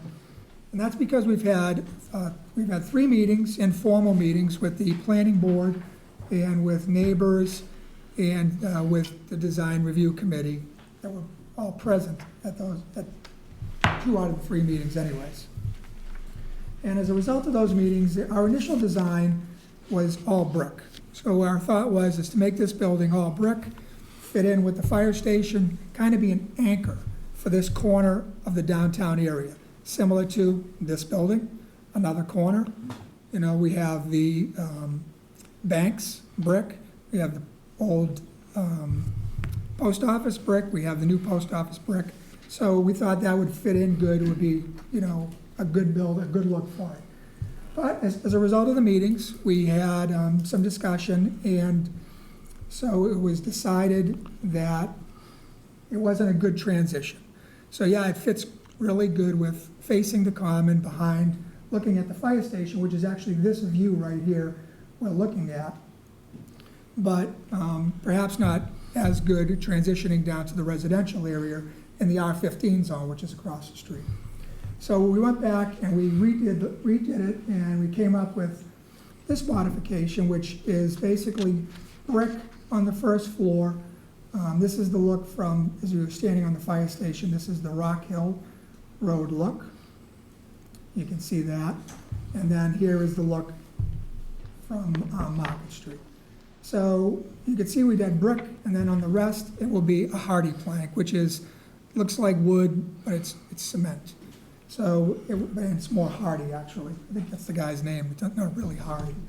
So so this was the look that we had our meeting with the planning board a couple of weeks ago, and there was no vote or anything, but the discussion we had, or the comments that we received were, yeah, that's what we like that. That's the direction we would like you to keep moving. We said, okay. So this is what we're presenting to you and we're showing to you. I wish Doug was here to talk more about it, but he can talk. So you can see the look of the building. It's very, very, very different from the very first one, which we presented in our RFP. But you can see the windows, how we have the different types of windows. There are bump outs on the building. The first initial design was kind of a rectangle. I mean, it was a concept. So this was, you can see we're giving it more texture, more more look, to try and soften the look from all the different directions, and to try and make it match in with all the different elements around us. What the architect also did is again, at the request of some members, was to try and put in the buildings around it. So again, this first building, this first look, you can see over here on the left, this is the yellow building, Judy's Village, and the units in there, so you can see how that fits in with that.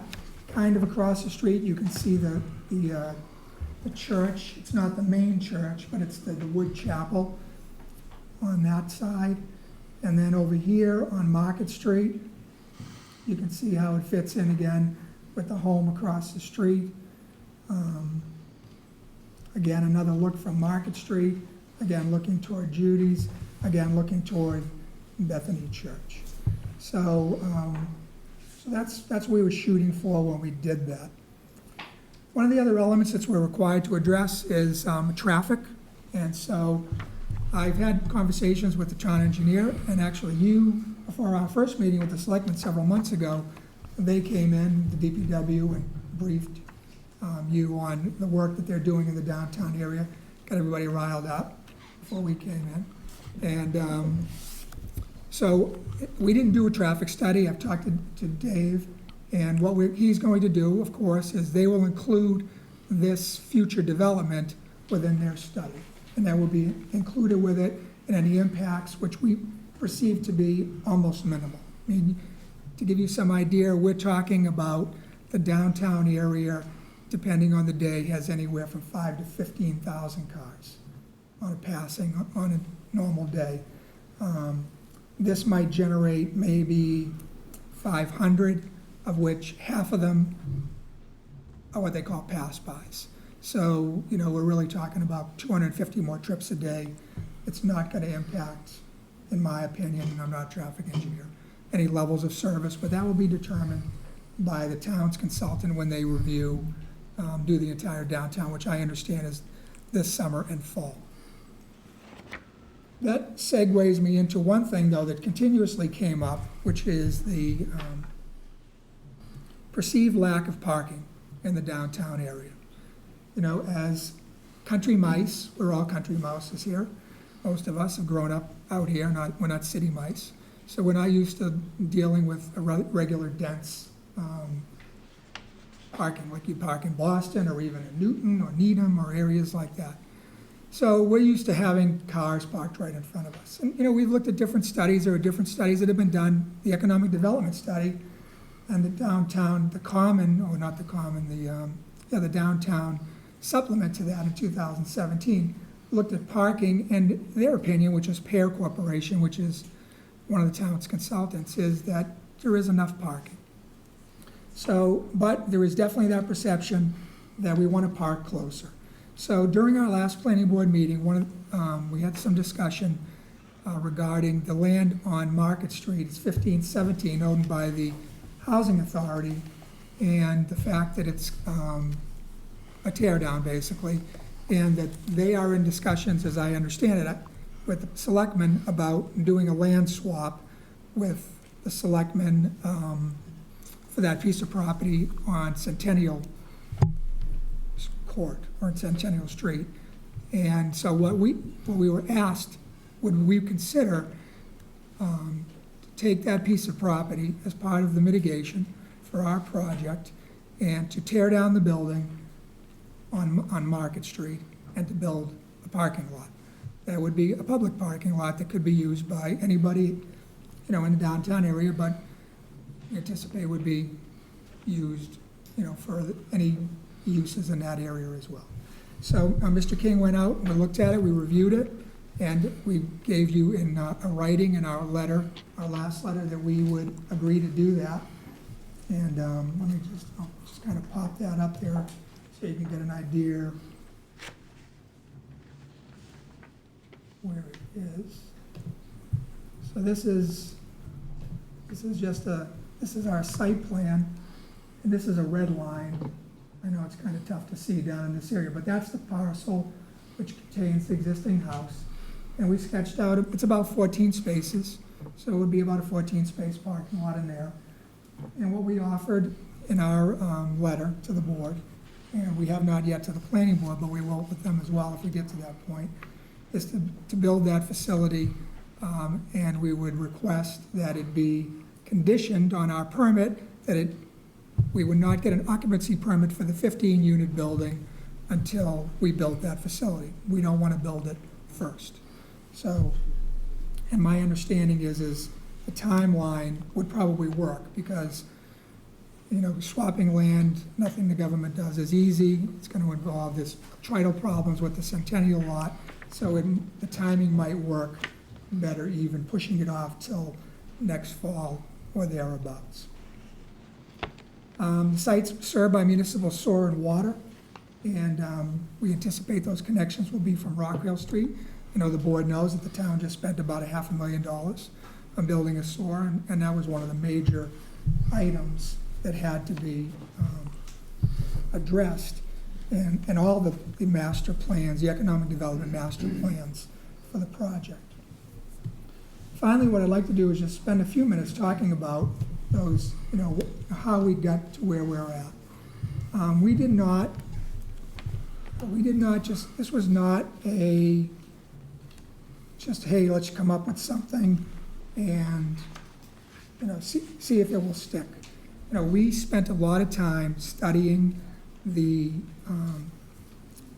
specific studies that the towns had done. Personally, I went to meetings on them and listened. And what I took out of those meetings was the main thing, absolute main thing, is that the downtown needs residents, needs foot traffic, needs people to be in that downtown area. So that was one of the issues that we looked at, and we thought that it would fit, that our design fit in with that. What I have right here is these are the items that were listed. This is the downtown node, because when they did the study, they broke it down into nodes. So this is the comments that were made by the consultant in the downtown node for this area. So I just wanted to go through some of them and kind of highlight what I think where we fit within this. So the prerequisites and challenges, these two items. The sewer issue, A, that was done, taken care of by the town. B, strengthen and build the customer base for downtown. Again, that's what I was talking about, was residents, getting some residents downtown, the 19 residential units that we proposed for that area. So here are the goals that were put out for us. I'm not going to read them to you, but the ones I've highlighted are the ones I think that we do meet. You know, we clearly are offering a range of services and goods to serve the community. The second item, I'd like to highlight the reuse of existing vacant buildings and properties, which we are doing. You know, both of those are vacant buildings. One of them will be torn down and one will be retained. The third item was I'd like to highlight by fostering a mix of uses, housing, upper story reuse, that's what we have here, and new retail and commercial development in the town's growth nodes, which of course is a growth node. Number 4, and see that, amenities and housing. Number 5, more walkable and accessible. The answer to that would be the multimodal access. We're creating parking there that would allow people to park and to walk or bring their bikes down there and walk. Redeveloping existing properties and buildings, doing that as well. Enhancing the historic character. So we're retaining the fire station. That was a big element of our design. We heard that loud and clear. So that was retained. And broadening the customer base by providing uses and services that draw people downtown. We think that that will, the restaurant that we're proposing is a successful business. It's an existing business, and it will meet that criteria. And then the 3 overarching strategies, which the consultant, again, thought the town should pursue.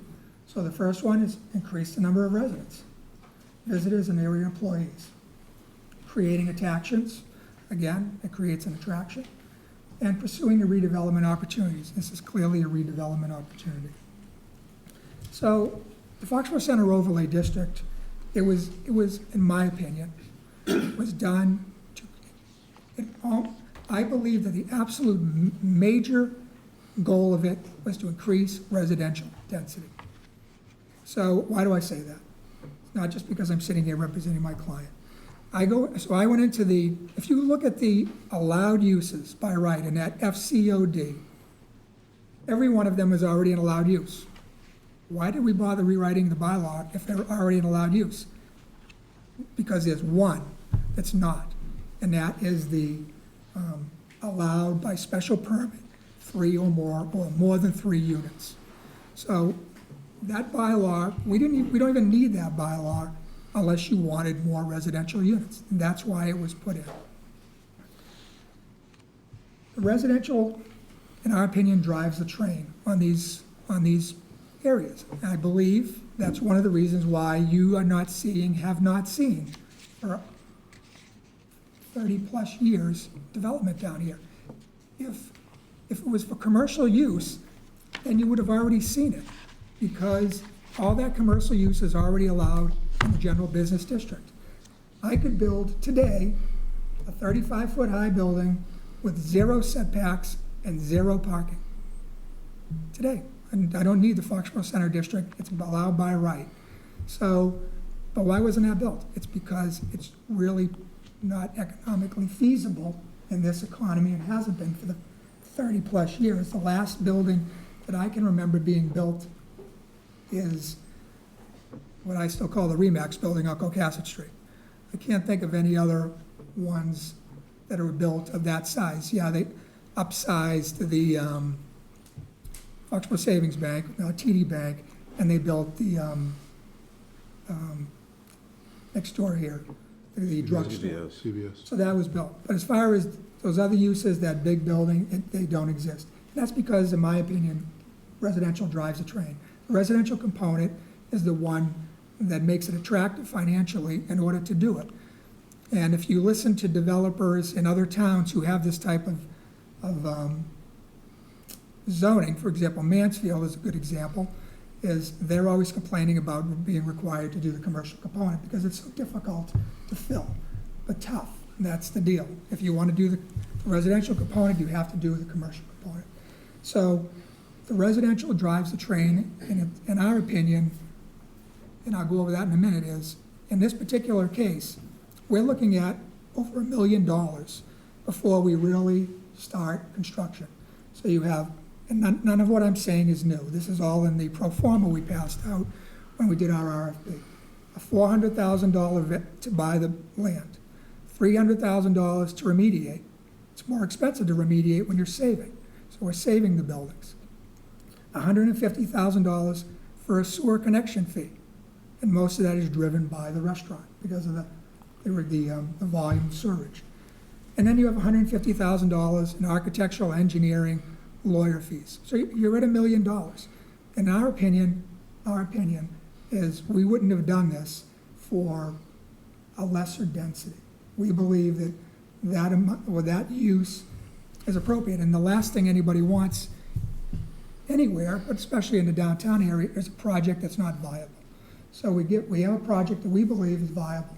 Mr. King has 40 years or 50 years of experience doing this. He basically redeveloped Northeast and downtown by himself, 20 some odd buildings. So he knows what needs to be done, and that's why we've come up with the design that we've come up with. We think it's going to be attractive.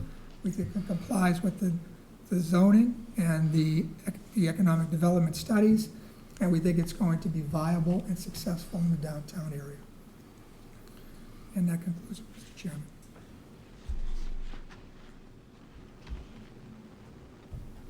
Any questions from board members on any of the particulars presented tonight? Yes. So in our municipal conversion bylaw,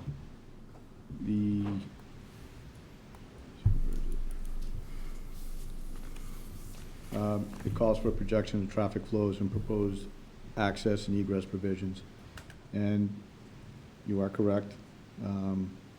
We did stir the pot when Chris wanted to do that that test on the downtown. We suggested, why don't you incorporate the whole common area and the side streets.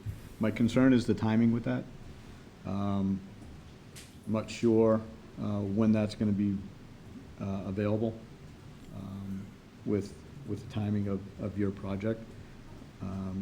If we do grant the permit, and once you get too far down the road, and then we get a study that may impact that.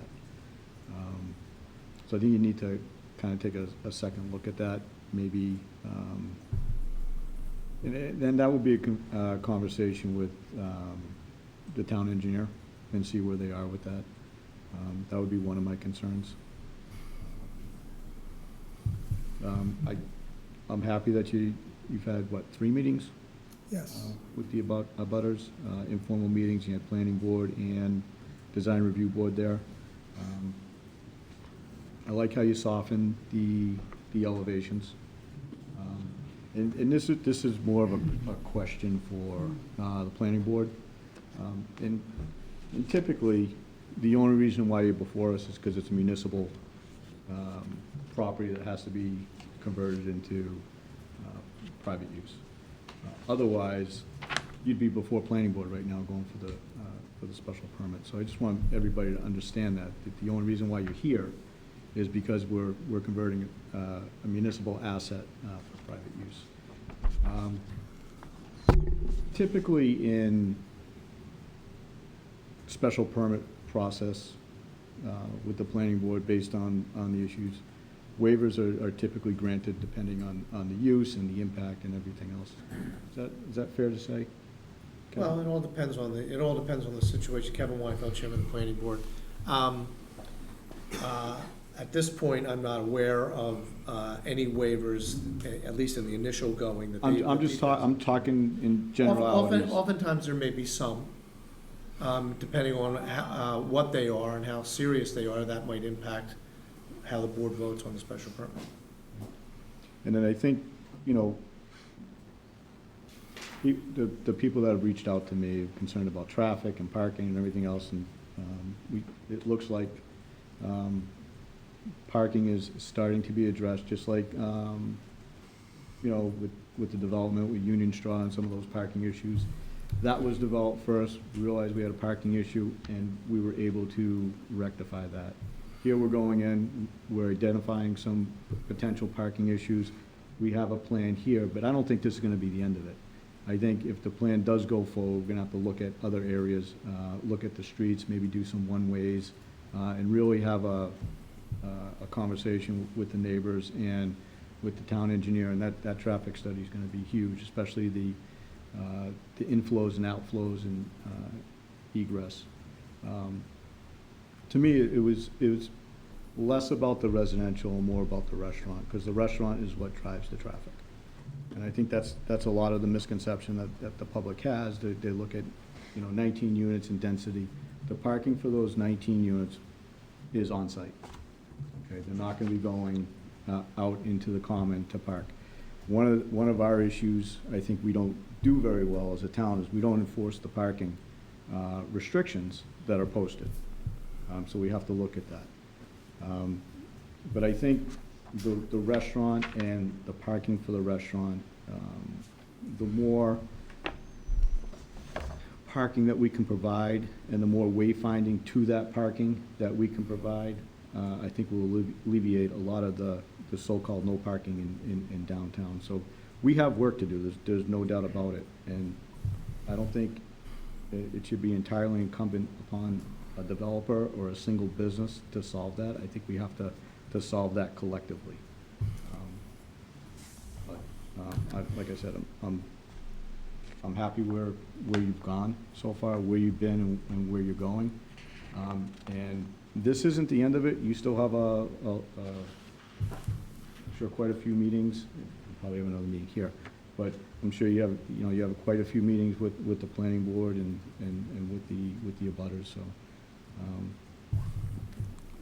like I said, going back, my main concern is the traffic timing on that study.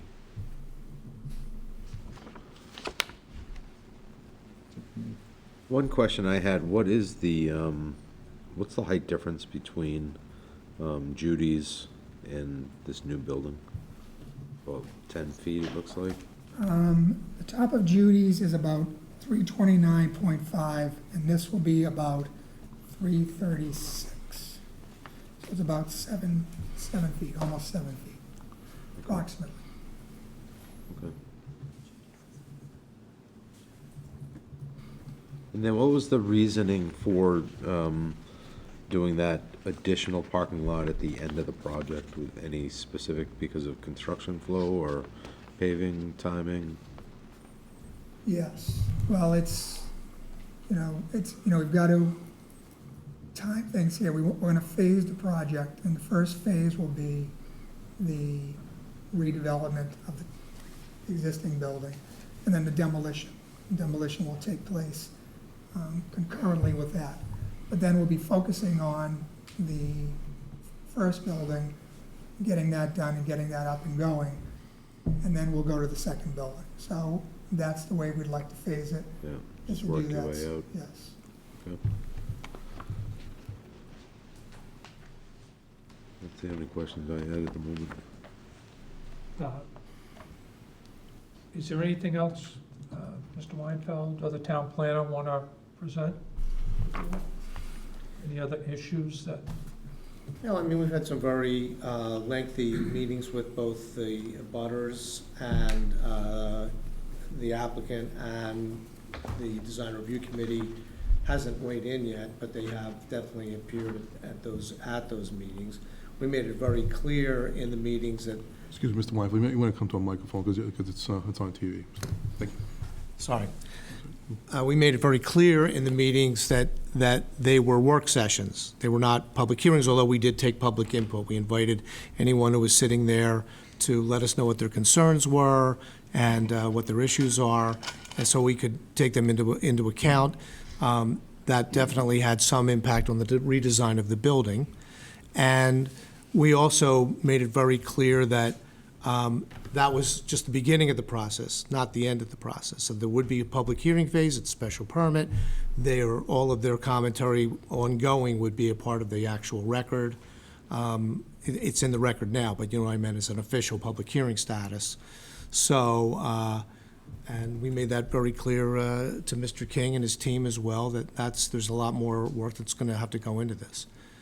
But at this point, we think that they're on the road to making things work. We hope, along with the abutters' comments, and we'll wait to see what the design review committee has to say as well. And I'm sure that the process is going to go on for a while before they, presuming you guys get to issuing your permit, that it'll take some time before they get to the point where they're ready to go.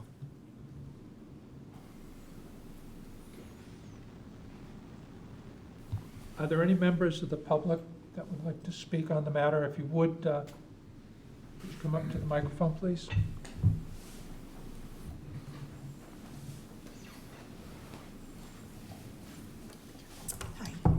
My name is Linda Shea. I live at 20 Market Street.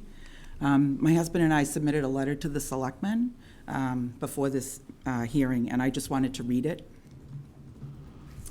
So it's addressed to Dr. Elfman as the chairman. We're writing in regard to the municipal conversion permit application that has been submitted by Douglas A. King Builders, Inc. for the property located at 40 School Street and 21 Market Street. We abut this property at 20 Market Street. We have attended several meetings, including planning board and selectmen meetings, to make sure our concerns and comments are part of the public record. We have the following concerns. 1, we are concerned about the parking and traffic. Market Street is a narrow street that has not been well maintained, with no curbing, and with sidewalks in disrepair. Snow is not even removed from our side of the street in the winter. The road is posted no parking on either side, but some of the signs were taken down during the sewer expansion permit project and were not reinstalled. We fear that patrons of the brew pub will disregard the signs and park on the street regardless. Also, the residents of the new apartment building will be exiting the garage onto Market Street, creating more traffic than currently uses the street.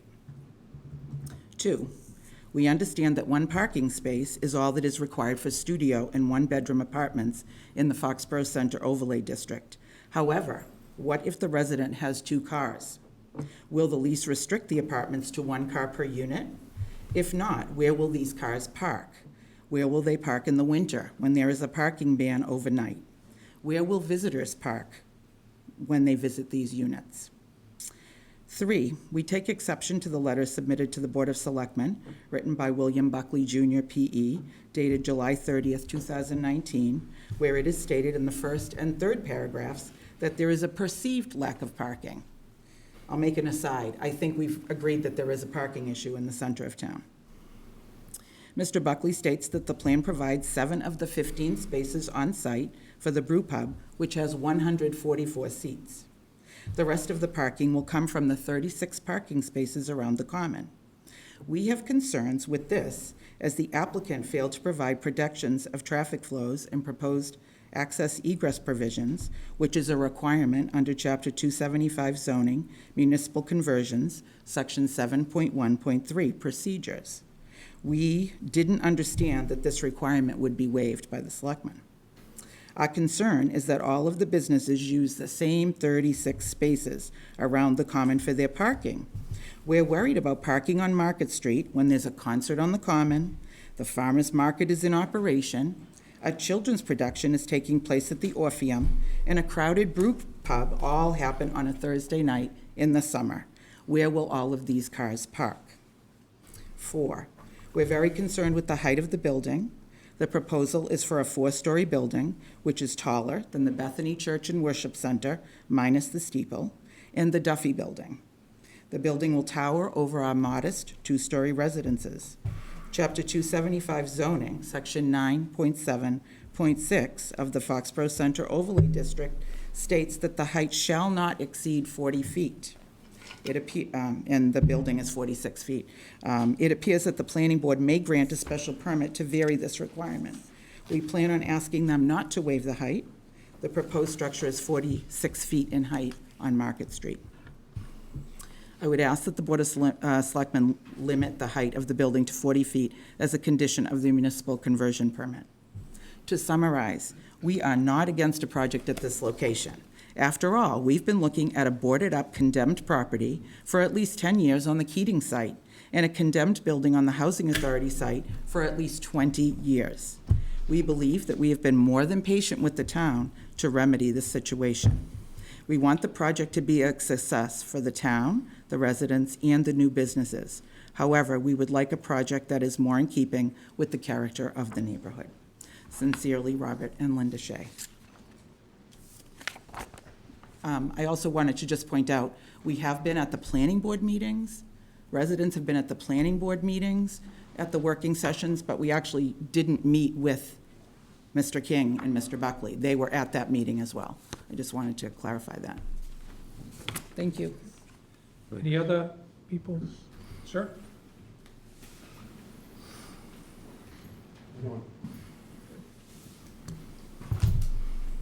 This is my first time coming to one of these meetings. Mr. O'Leary, you and I have spoken many times. My name is Joe Foley. I live at 21 Union Street. I live directly across the street from the beautiful Rock Hill Cemetery. I'm sure you all know that cemetery is a great place for walkers, children on bikes, kids learn how to drive, dogs. I've talked to Mr. O'Leary more times than I can count about the speed of the traffic that comes down Union Street, to the point where his office is while he was still police commissioner, brought down the thing they lay across the middle of the road to check the speed of the traffic. Not only were cars speeding down that street, but the officer told me he couldn't believe the amount of traffic that comes down Union Street. And that traffic is coming down Granite, trying to avoid the center of town. It's coming down Union off of South, and it's coming from the high school students who fly down that street. That is a quiet, residential neighborhood where when I spoke to people from the town hall, they tell me I take walks there all the time during my lunch hour. Everybody takes walks there. People drive their car there to walk around that cemetery. It's gorgeous. The new priest over at St. Mary's, I was delaying a funeral to talk to me about how much he liked the cemetery and where the Purple Heart Soldier was buried. Now, no offense to you gentlemen, but you want to put in a 44-foot story apartment complex of studio apartments. Studio apartments don't go with that neighborhood. That is a residential neighborhood full of children and dogs and kids on bikes and that Orpheum Theater that on a Friday night, you can barely, I drive a 1,500 pickup truck. You can barely get that car down Rock Hill, my truck, down Rock Hill Street on a Friday night when the Orpheum Theater is going. Not only is the Bethany Church parking lot full, not only is the center of town full, thank you for smirking, I appreciate that.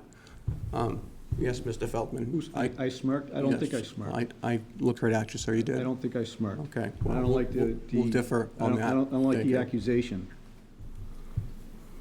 So on a Friday night, you can't get down that street.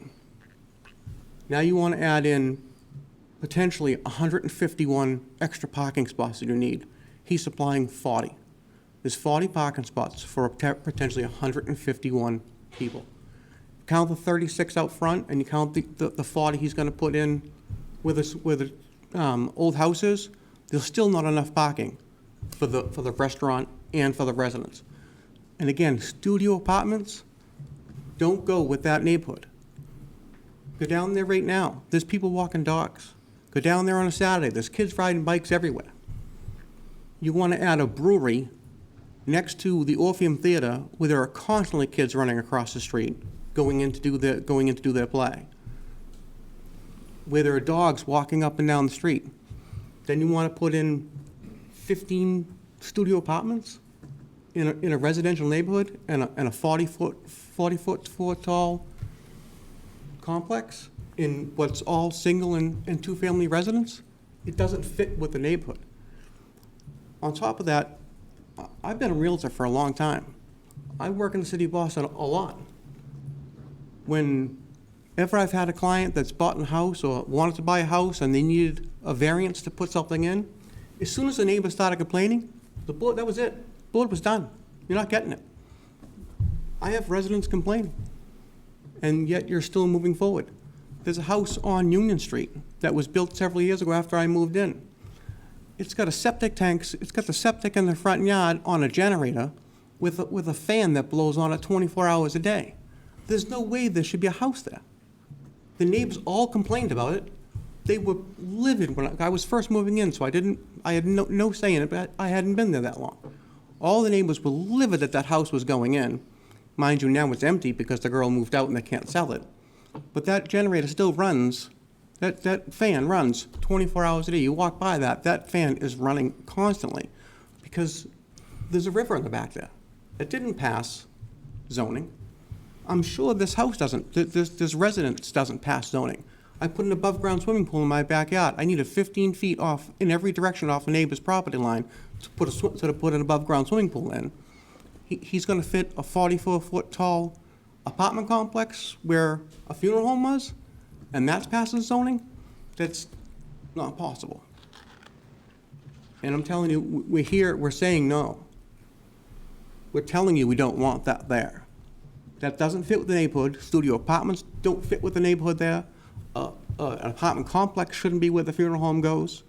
That, I already have been chasing. I've been at the town hall who sent me to the DPW to get signs for slow children or one-way on Union Street or stop signs on Union Street. DPW said, what are you calling us for? I said, town hall told me to call you. They said, well, what do we want? We can't just hang signs when we want to hang signs. Came back to the town hall. Told me to call Mr. O'Leary. How many times did we speak? Countless times, correct? I wasn't the only one on that street complaining. I'm not, if you go down there, you can listen on any evening at the residents screaming at traffic to slow down because there are kids playing in that street. There are old folks walking dogs. There's young folks walking dogs. There's kids riding bikes. Little kids on bikes sometimes don't have the sense not to swerve out in the middle of traffic. Now you want to put a brewery in where there's surely going to be traffic that's going to come straight down Rock Hill and take a left or a right onto Union Street and either go up Granite and avoid the rotary just because they're going to be facing that way, or they're going to shoot out to South Street. So you're going to increase what's already a busy street in a quiet residential neighborhood with a brewery and studio apartments. And your picture was very nice. Your architect did a nice job of drawing that picture. It doesn't fit with the neighborhood. That doesn't go in that neighborhood. Directly across the street, your house is beautiful. You did a nice job fixing that house up. That's it. My children want to know how it's around inside and would like to come in and see it though, by the way. But still, that's all single families right there on Market Street. And Market Street is in disrepair. You can't, I don't even walk my dog up on Market Street that often anymore because of the sidewalks. The sidewalks are so poor. If you take a right on Market Street, you go a little bit down towards that multifamily home. They have a sun pump in their basement that drains right out onto the street constantly. So the winter, that's just all ice. That's treacherous. Going down Granite Street when you turn off of 106 on a Saturday morning after you go to Dunkin' Donuts, there's always a landscape truck parked right there. You can't get by. You end up on the sidewalk. I can't tell you how many times I called Mr. O'Leary with somebody who came down Granite Street and took the corner on Union Street going so fast they were up in the grass of the Granite Street house on the right there. I don't know the number of the house. I apologize. Saw one car hit a shrub one night. Ran right into the shrub. Come flying down Union Street. I called. Police had to come down. I've called and I've called and I've called. Now you want to add potentially 151 more cars to that neighborhood? I don't see how that fits and how that's right. I don't see how when residents are here telling you they don't want this, that you're voting for it. I also don't understand how Mr. Elfman, when he is a resident of that neighborhood and would have good insight into that neighborhood, doesn't have a vote in this. I mean, for me, from my point of view, Mr. Elfman living in the neighborhood is the perfect person to vote on this because he's the one that's probably walking down on a regular basis to that cemetery, taking a walk around. You see the geese have the babies, you see the swan showed up, the stork's there. Saw the owl for the first time last night. He finally flew out of the tree. Sure, he was chasing the rabbit. Okay. Well, I certainly thank your input on this, sir, but I want to check to see if there are other people within the community that also want to have an opportunity to speak. Miss?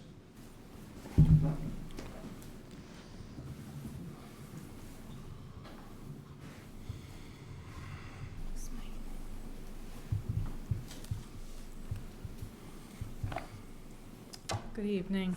Allison Bancroft, 22 Market Street.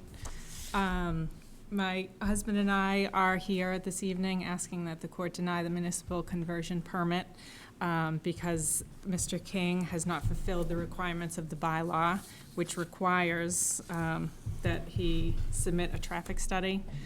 The words of the bylaw are clear. All applications shall include projections of traffic flows and proposed access and egress provisions. It is a requirement, and they simply have chosen not to submit it with their application, and therefore they should not be given the municipal conversion permit. Certainly not until that can be remedied. In addition, the purpose of the municipal conversion permit is to ensure the integrity of the abutting neighborhoods. This is the first time this evening that I've heard Mr. King's representative actually say that his residential building does abut the R15 residential zone. Up until now, he has never once referenced the residential abutting neighborhoods. He will not consider changing the density of his project, which greatly affects the neighborhood, and we believe that the board should deny the permit. Speaking generally about the issues, I have very similar concerns. Of course, the traffic will be an issue, and we would like to know what a 148-seat restaurant and a 19-unit residential building would generate in terms of traffic. The town is conducting a traffic study to determine how to fix the already existing traffic problems on Central Street entering into the Common. So clearly there's already a traffic problem in that area. This could not possibly help that problem. It could only serve to increase the problem. This board should be analyzing issues that affect the town and not just relying on the barest of minimum of bylaws. Mr. King does meet the bylaws in terms of parking, which doesn't require anything more than on-site within 500 feet of the the restaurant. I think he has 4 spots in his common lot for that restaurant, and then he just relies on the 36 spots around the center of Foxborough. Just looking in the very basic common sense way, 144-seat restaurant, half of the people come in cars, couples come because it's a brewery, it's not like a family restaurant, so say that 70 cars that would be coming, we'll give them, maybe 50 cars coming at night. Then you have 19 people, assume only half of them have spouses, so maybe 20 residents that need parking. You have 10 employees. Mr. King is providing 26 spaces. There's already 400-seat theater right in that neighborhood, which already takes up all of that parking that he's relying on. You have over 100 cars that need parking to go to that restaurant and to live in those apartment buildings. Maybe those people have friends. Maybe their friends need some place to park. Even if you take into account the 26 spots they're providing, that's around 75 additional cars nightly that will be needed in this area that is already overburdened. They're very small, narrow streets. They're hard to get down. There's also a public safety aspect to it. Emergency vehicles need to get up and down that road. And the building is being built on one side, 2 feet from the street. The corner is 2.3 feet from the street. It'll be hard for emergency vehicles to see around that building. It'll be hard for cars to see around that building. And there are definite public safety concerns as well. I have also always had additional problems with the drawings that have been presented. I don't believe that this building, the residential building, can be built as drawn. I don't think they're going to get the number of parking spaces that they say that they'll be able to get. Just very basic, they need to be at least 9 feet wide. Only 2 of his proposed spaces are 9 feet. The rest are 8 or under. Given the fact that there are significant code issues both with the residential building and with the restaurant, I've sat down with the building inspector for the town of Foxborough in the past. I'd be glad to do it again. And I'm very concerned about the town issuing a municipal conversion permit for a building that can't be built, because once it gets through this process, once it gets through the planning board, and they don't get all of the spots that they say they're going to be able to get, what is this building going to look like? Is it going to be a 15-unit apartment building with only 6 spots underneath? Where are those people going to park? I don't think any permits should be granted unless we know exactly what's going to be built there and exactly what waivers are going to be requested by the developer. I would argue that the board should not grant the municipal conversion permit. If the town does decide to do it eventually, the town should place substantial conditions upon the municipal conversion permit. The builders should be required to meet the setbacks on the residential building. They should be restricted to 3.5 stories and 40 feet in height from the Market Street elevation. And I have similar concerns about the letter that was written. There were 3 meetings. The design review board did sit there. They didn't give any input into the design of the building, so there hasn't really been much back and forth. The planning board is not considering density issues. They're not considering the size of the building, and I don't believe that they will. And that's why I'm asking the Board of Selectmen to put conditions on the municipal conversion permit so that it is a smaller building that's more in keeping with the neighborhood and less dense and won't cause as many problems as a building this size will cause. Thank you very much. Mr. Buckley, is there anything further you'd like to say at this time, or? Well, I'd like to wait till everybody has their say, Mr. Chairman, and then I could address. All right, thank you. Is there anybody else in the audience that would like to comment on this matter? Can I just ask a quick question? Yes, ma'am. So Leah Gibson, I'm here as a member of the community, not as a member of the Board of Selectmen. And I haven't had a chance to look into this, so maybe you guys can answer this question. The R15 zoning that 1517 Market Street falls in, does that allow for a parking lot in that residential zoning? The building inspector has said yes. But does the zoning allow for it? So in an R15, an R15 residential zoning, could you build a parking lot? No, not in an R15, I'm sorry, I'm in FCOT. Okay, so 1517 Rock Hill Street, which is being proposed as part of this as a parking lot, is in R15 zoning. Where's 15 to 17 Rock? That's the land swap piece? That's Market Street. Market Street, sorry. So 1517 Market Street. I believe that's FCOT. It is. Okay. So that's, and it is allowed as a Okay. municipal use according to the building inspector. So I would just ask the board and the community, the distance between 21 Market Street and 1517 Market Street is probably about as wide as this room that we're in right now. So all along, we need all this density on the corner at 21 Market Street. It's what we need, the linchpin to revise our downtown. Everything, when we went through that highlighted presentation at the end there, was about density, revitalizing structures. Why on the other side of the parking lot do we want to park it, as far as this room, we're then going to put a parking lot over here. So why is density so important? If you're coming, down from Judy's, we need to get all we can in on the right, but on the left, we need a parking lot now. It's just something new, and it's something that's come about. And I think as we continue to revitalize, we need to pick a lane, I'm very process-driven, and stick with it. Do we want density? Do we want a parking lot? Do we want buildings that are 3 stories tall, 4 stories tall, or do we want something smaller? My family was part of the group that developed the Union Straw Building, and if you look back at the meeting minutes from May 26, 2016, that was proposed as a 3-story building with 6 apartments. It was asked to be cut down to a 2-story building with 3 apartments. So again, just process-driven. We need to pick a lane, and we need to stick to it, and we need to have the same rules for everyone that's in that same district.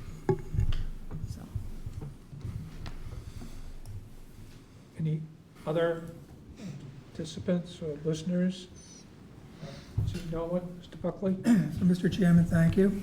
So I listened, there's nothing we haven't heard, and we understand the issues that have been addressed or that have been brought up by neighbors. And some people have already heard me say this, so I apologize. So we've said this at the planning board meeting, so I just want to reiterate it, though. As Mr. Felmer pointed out very clearly, this is one piece of the puzzle. We still have to go through site plan special permit. All of the town departments will have their say. We have professional staff meetings with the department heads, with police, fire, DPW, Board of Health, planning, conservation, not in this particular case. But we'll meet with all the professionals and get their comments and have to address them. And we have to deal with all the code issues. So we have a builder, we have our architect here who has actually done a huge number of these type of buildings. He's done all those buildings you see in Mansfield that have been going up and that are going up. You might not like them or you might not, but the point is he has a significant amount of experience in this. It's not something this is his first whack at it. So we're very comfortable that we can design something that's in compliance with the building code and with our local codes and with any federal and state requirements from police and fire, which we have to deal with always. Parking keeps coming up, and I understand it, but I just want to point out, and I think Linda pointed out, we comply with zoning. So we comply. So it's not that, I guess the beef is with the zoning. And I was at a lot of those meetings when those parking stuff was put in, and there was never, that I remember, any discussion or pushback on decreasing the required number of parking spaces. So I just want to continuously point that out, because you're not under the misimpression that we're not in compliance with zoning. We are in compliance with zoning. So whether you disagree with the zoning or not, that's just the way it is.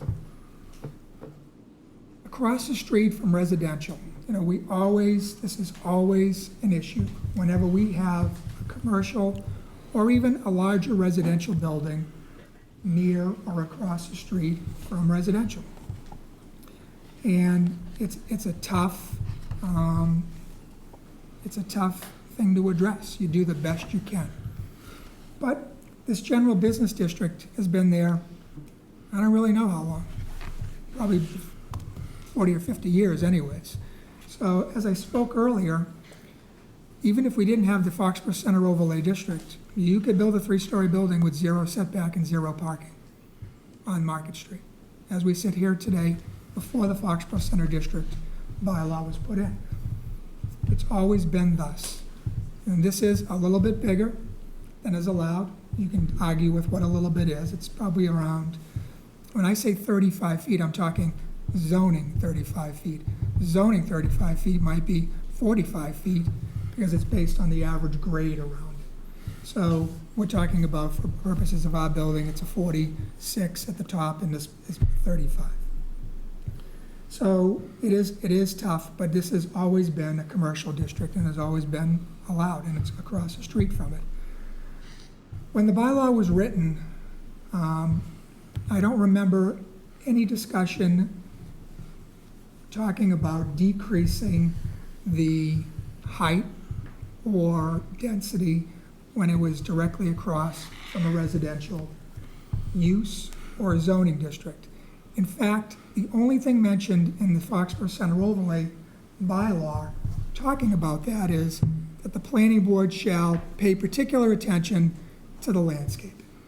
So, in my mind, that was, what we need to deal with. For example, in the limited industrial district in Foxborough, like down on 106, where you have bumping up against 95, that's limited industrial, and then across the street is all our $2 million houses. There, the zoning was written that there shall be a 100-foot buffer. So the townspeople and the planning board and whoever helped write that clearly thought about that and said, no, we have to address this, we have to deal with this. So they wrote a buffer in. In this particular case, there was nothing written into the bylaw on that. So again, on the many, many meetings and the many tens of thousands of dollars that were spent, there was nothing to address that particular issue. So in my opinion, it was thought to be okay to build to the allowed density across the street. So I know that's difficult, and I know it's hard, and I'm used to it, and we'll certainly do the best we can as far as working with the building, working with landscaping. We've already made a good faith effort, as Mr. Feldman has pointed out. It's not our job to fix any parking or traffic issues in the downtown, but I think we've proven by tonight that we're certainly willing to participate in any solution. And as we move forward, we'll be in discussions with the town's professional staff to work on, to try and alleviate any issues down in that area. Any further questions by the board members? Or comments? Would you be willing to do the traffic study in advance in conjunction with the downtown survey on the common? The answer is yes, but then my question would be this. As you well know, what do you mean by traffic study? So for, in this particular case, projections of traffic flows, no problem. That's a 5-minute exercise. You go to an ITE book, this much and this much, okay, I'm done. That's a projection of traffic flow, and propose an access and egress provisions. That's easy too. I have 2 access and egress points. So to meet that standard is not difficult. I could have it ready for you tomorrow morning, but I think you're asking me for more. So the question would be, what exactly do you want us to do in this particular case? And you don't have to answer it, ask me now. I just like some guidance. I'm not asking you to do the study on the common, but I think what we want to get a handle on is your outflows and the directions of where that traffic based on the consultant's opinion, which direction are they going? Okay? I think in that traffic study, we seriously need to look at doing a better job forget about the study. I think, going back to my statement earlier, we need to do a much better job as a town on the enforcement of the traffic. We certainly need to do a better job on Market Street, on the condition of that road, on the sidewalks. I want to address that if you will, when you finish. I think we did a poor job. Did a great job getting the sewer in. We put a heavy burden on the residents there while it was being done. We didn't do a good enough job putting that road back together. And I think we can do better, we need to do better. I think that's, irregardless of what happens here, we need to do that. We definitely need to look at limiting access on one-way streets, because I think someone mentioned that people are parking along Rock Hill Street where there's no parking there, and it's two-way traffic, and with all those cars parking in front of Bethany Church, whether it's from the Orpheum, from the church, or wherever, you can't get two-way traffic there. So that has to be looked at as a one-way street. So there's things that we definitely need to do, irregardless of whether this project moves forward or not. So getting back to the original question, I think it's important that we do the study with the inflows and the directions where the consultants think the traffic's gonna go, and make that a supplemental part of the bigger study. I think to have that, at least with this process, I think is important. The one thing, as I'm sitting here thinking about it, I'm not a traffic engineer, but, so we're listening to, again, some of the comments from neighbors, how much flow is gonna be going to them or through them, either way. And I think what's gonna, it won't be difficult to do the analysis today, as we sit here today, and look at all those streets and say, okay, this is the existing condition, and here's what we're gonna be adding to it, and let's make some assumptions, or where they're gonna be coming from, all the things that traffic engineers do. And that won't be difficult, can be done. But what will scramble the variables that will scramble will be, what if it's made one way toward the common? What if it's made one way toward Market Street? What if we widen Rock Hill and put parking on one side? And I think all of those questions are part of that bigger analysis that I don't think. You're not gonna be able to answer that, but you'll have the counts, okay? You'll have your counts, okay? You'll know what traffic you're adding. So when you plug that into the bigger model, it'll already be done. They're not gonna have to do additional counts. Your consultant will show the proposed inflow and outflow onto Rock Hill Street, onto Market Street, around the common, okay? That'll help them determine, well, originally they wanted to, bring people into the common. I think part of the problem with the common is too many streets feeding into it. There's not enough streets feeding out of it, okay? So, that all plays into it. I think we can't solve what's gonna happen before it happens. We need to identify what we're adding to the issues, okay? Identify that, get that to the consultant that's doing the bigger study, and let them input that and come up with a final result. What if instead of having dueling consultants, what if I went to the town's consultant and asked, and just made sure, through Chris Gallagher, of course, and if there's an additional cost, we would bear it. It probably isn't going to be, but we would talk to them and say, look, we need you to make sure that you include this project within it. This is our vision, this is our plan, this is our density, these are our access and egress points. We need you to put those in there. Well, as long as they can issue a preliminary study in advance of the bigger study, that's fine. So the question you want answered is the traffic flows and which way are they going?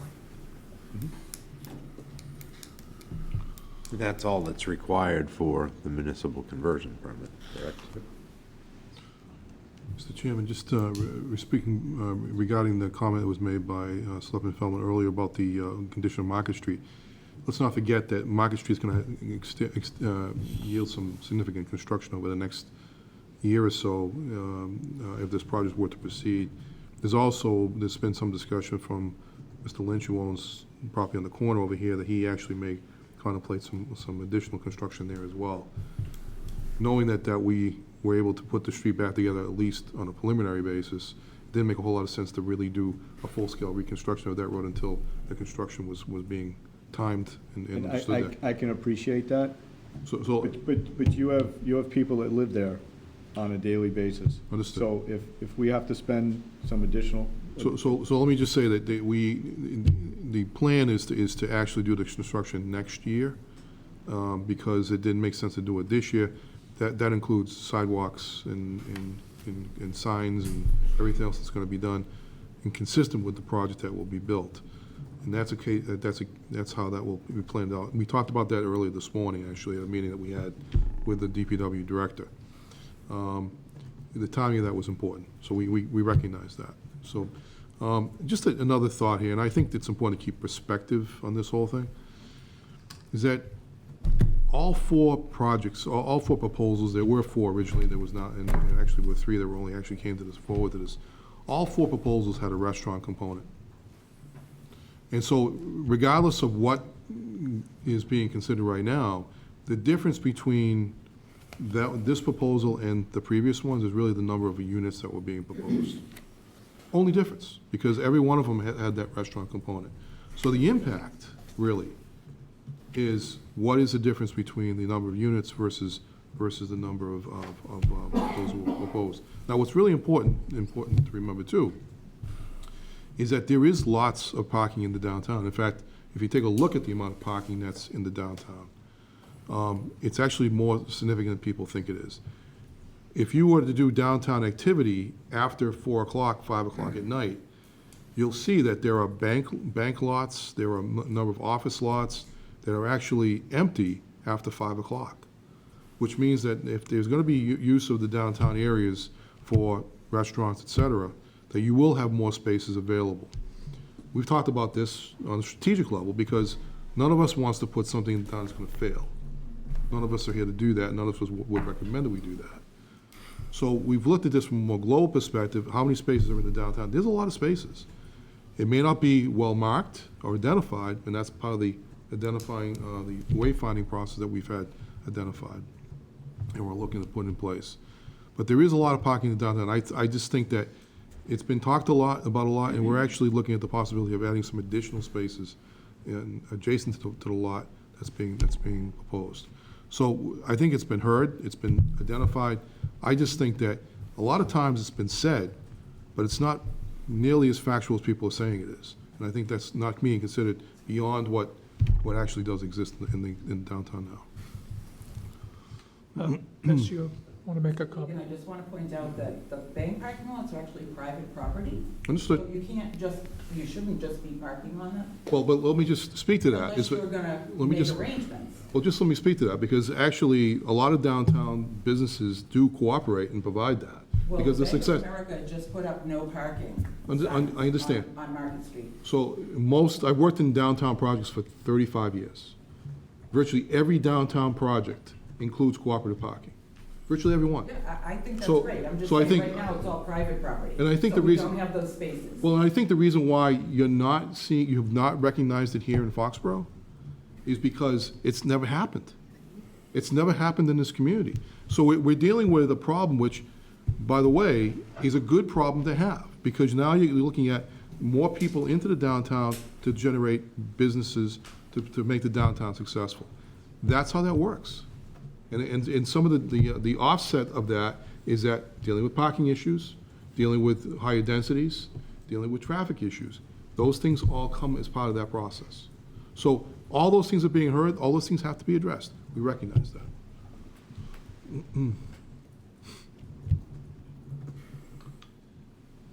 Paige, if you would. Just by way of an update, Bill kind of referenced it, but Paige Duncan, Planning Director.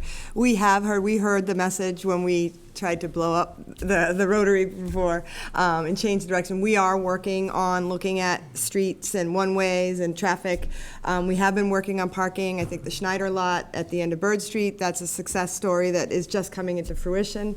But just so you know, we do plan on coming into, Amanda's bumped me, I've at my request numerous times, because we are coming in the fall. She keeps saying, are you ready for wayfinding? We are coming in, we want to come in the fall, and we do have strategy for, we talked about decluttering signs, the wayfinding signs that have been worked on by the Wayfinding and Branding Committee, and we are looking to create directories for map website. We have a new EDC website that'll be up by the end of the summer. So I understand all these concerns, and they're very valid, and like you say, we have heard the message, and we are working fast and furiously to address these issues as they evolve. And the good thing is nothing's gonna happen on these sites next week, and so we have a little time. So we are sequentially working on this, so stay tuned.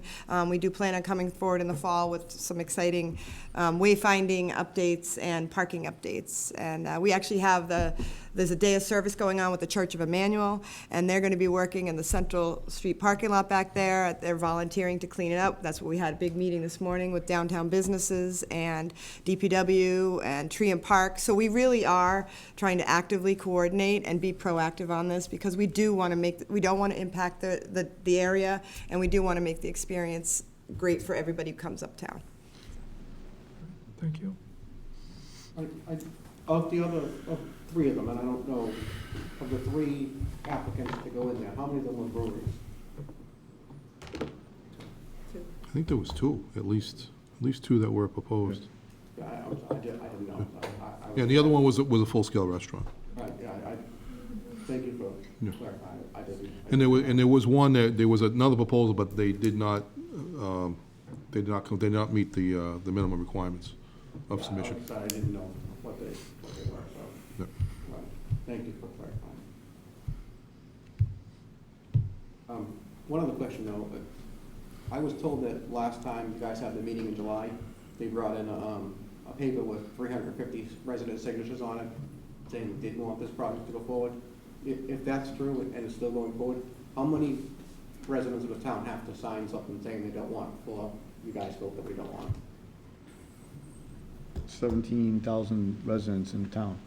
And well, there's 350 that live in that area that. No, it wasn't in that area. Would you like me to get 350 signatures from that area? If that's what you want to do. If I do it, you're gonna say no to this time? Maybe. Maybe.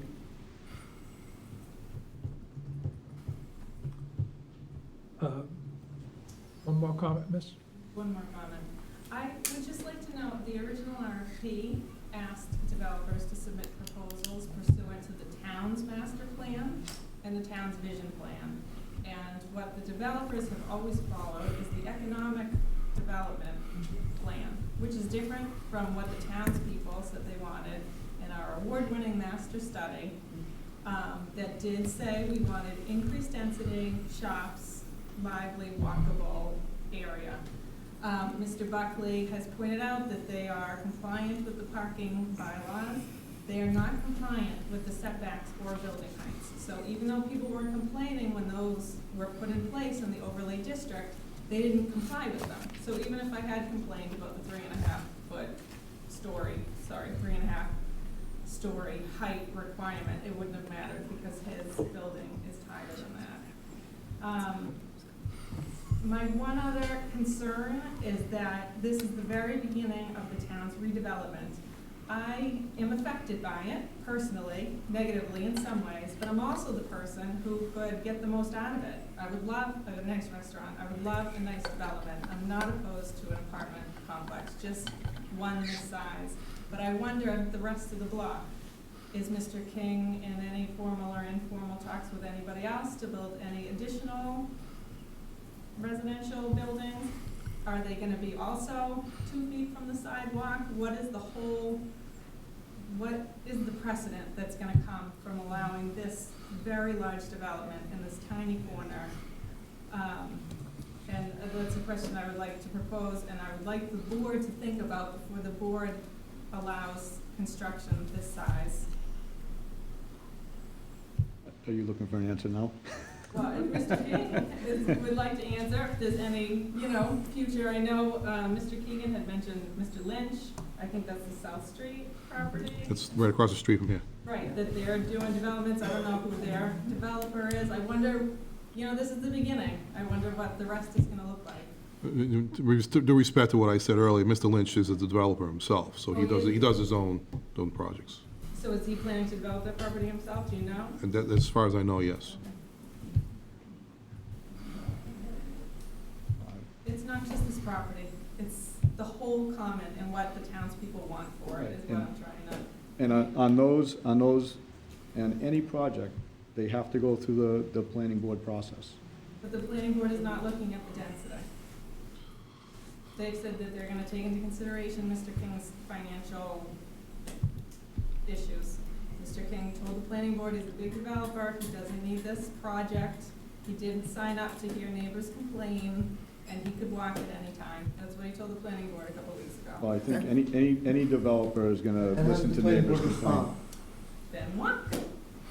Right? Is that what you said then? Go ahead. No, I said that, And we then you expect, nicely said- we expect them to be cooperative as much as they can be within the confines of the project with the neighborhood, take your comments and all the others into consideration, as will the planning board during the hearing process. So I take umbrage at the fact that you say we don't consider it. We consider everything. I'm saying that you won't consider asking him to make the density. We never said that. We're not even at the hearing process yet. We never said that. They spoke their piece. They said, this is the way we can do this to make it financially viable for us. But we're not there yet. So, Okay.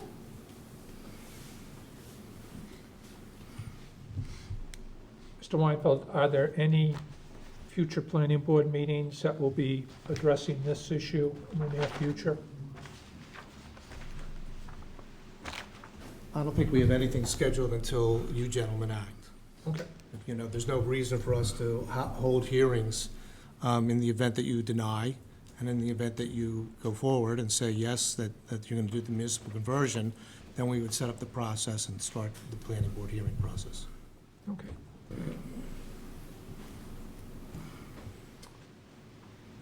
Is there any feeling amongst members of the board, my own personal preference, to be able to look at this the revised drawings that received tonight, to have at our next meeting, a vote as to whether we would move forward, give the permission to have the conversion? Yeah, I would like to see the traffic counts, if you could get those. Yeah. Yep. I'd like to take a look at those, understanding that it may change, the inflows and outflows may change based on the final design of the common, but just to know the counts and the proposed inflows and outflows and direction and the impact on the neighborhoods would be great. Yeah, I'm fine with that, making a decision at the next meeting. Then we'll be meeting, I believe it is on the 20th. That's correct. Decision. What time, Amanda? We'll have to look at the Post it, schedule. We don't know yet. Well, you will certainly provide appropriate notice, adequate notice. Well, it's a public hearing, you have Right, it's a to public put a hearing. date and time certain now. Oh, so thank you for saying that, because so the board would have to declare a time at this point. So, you might want to just suggest a time and say 7:30. I don't, do we have any other hearings that night, Amanda? None yet scheduled. All right, so why don't we just say. 7:05. You could do it. 7:05. You could do it at Right off the 7:05. bat. Yeah? You could do it right. Yep. Yep. So we're not gonna close this public hearing, we're just Just gonna gonna continue it. Continue the hearing then. Correct. I'll make it 7:10 in case there's extenuating circumstances that people can get here. Of course. So you want to do a motion to continue it to that date?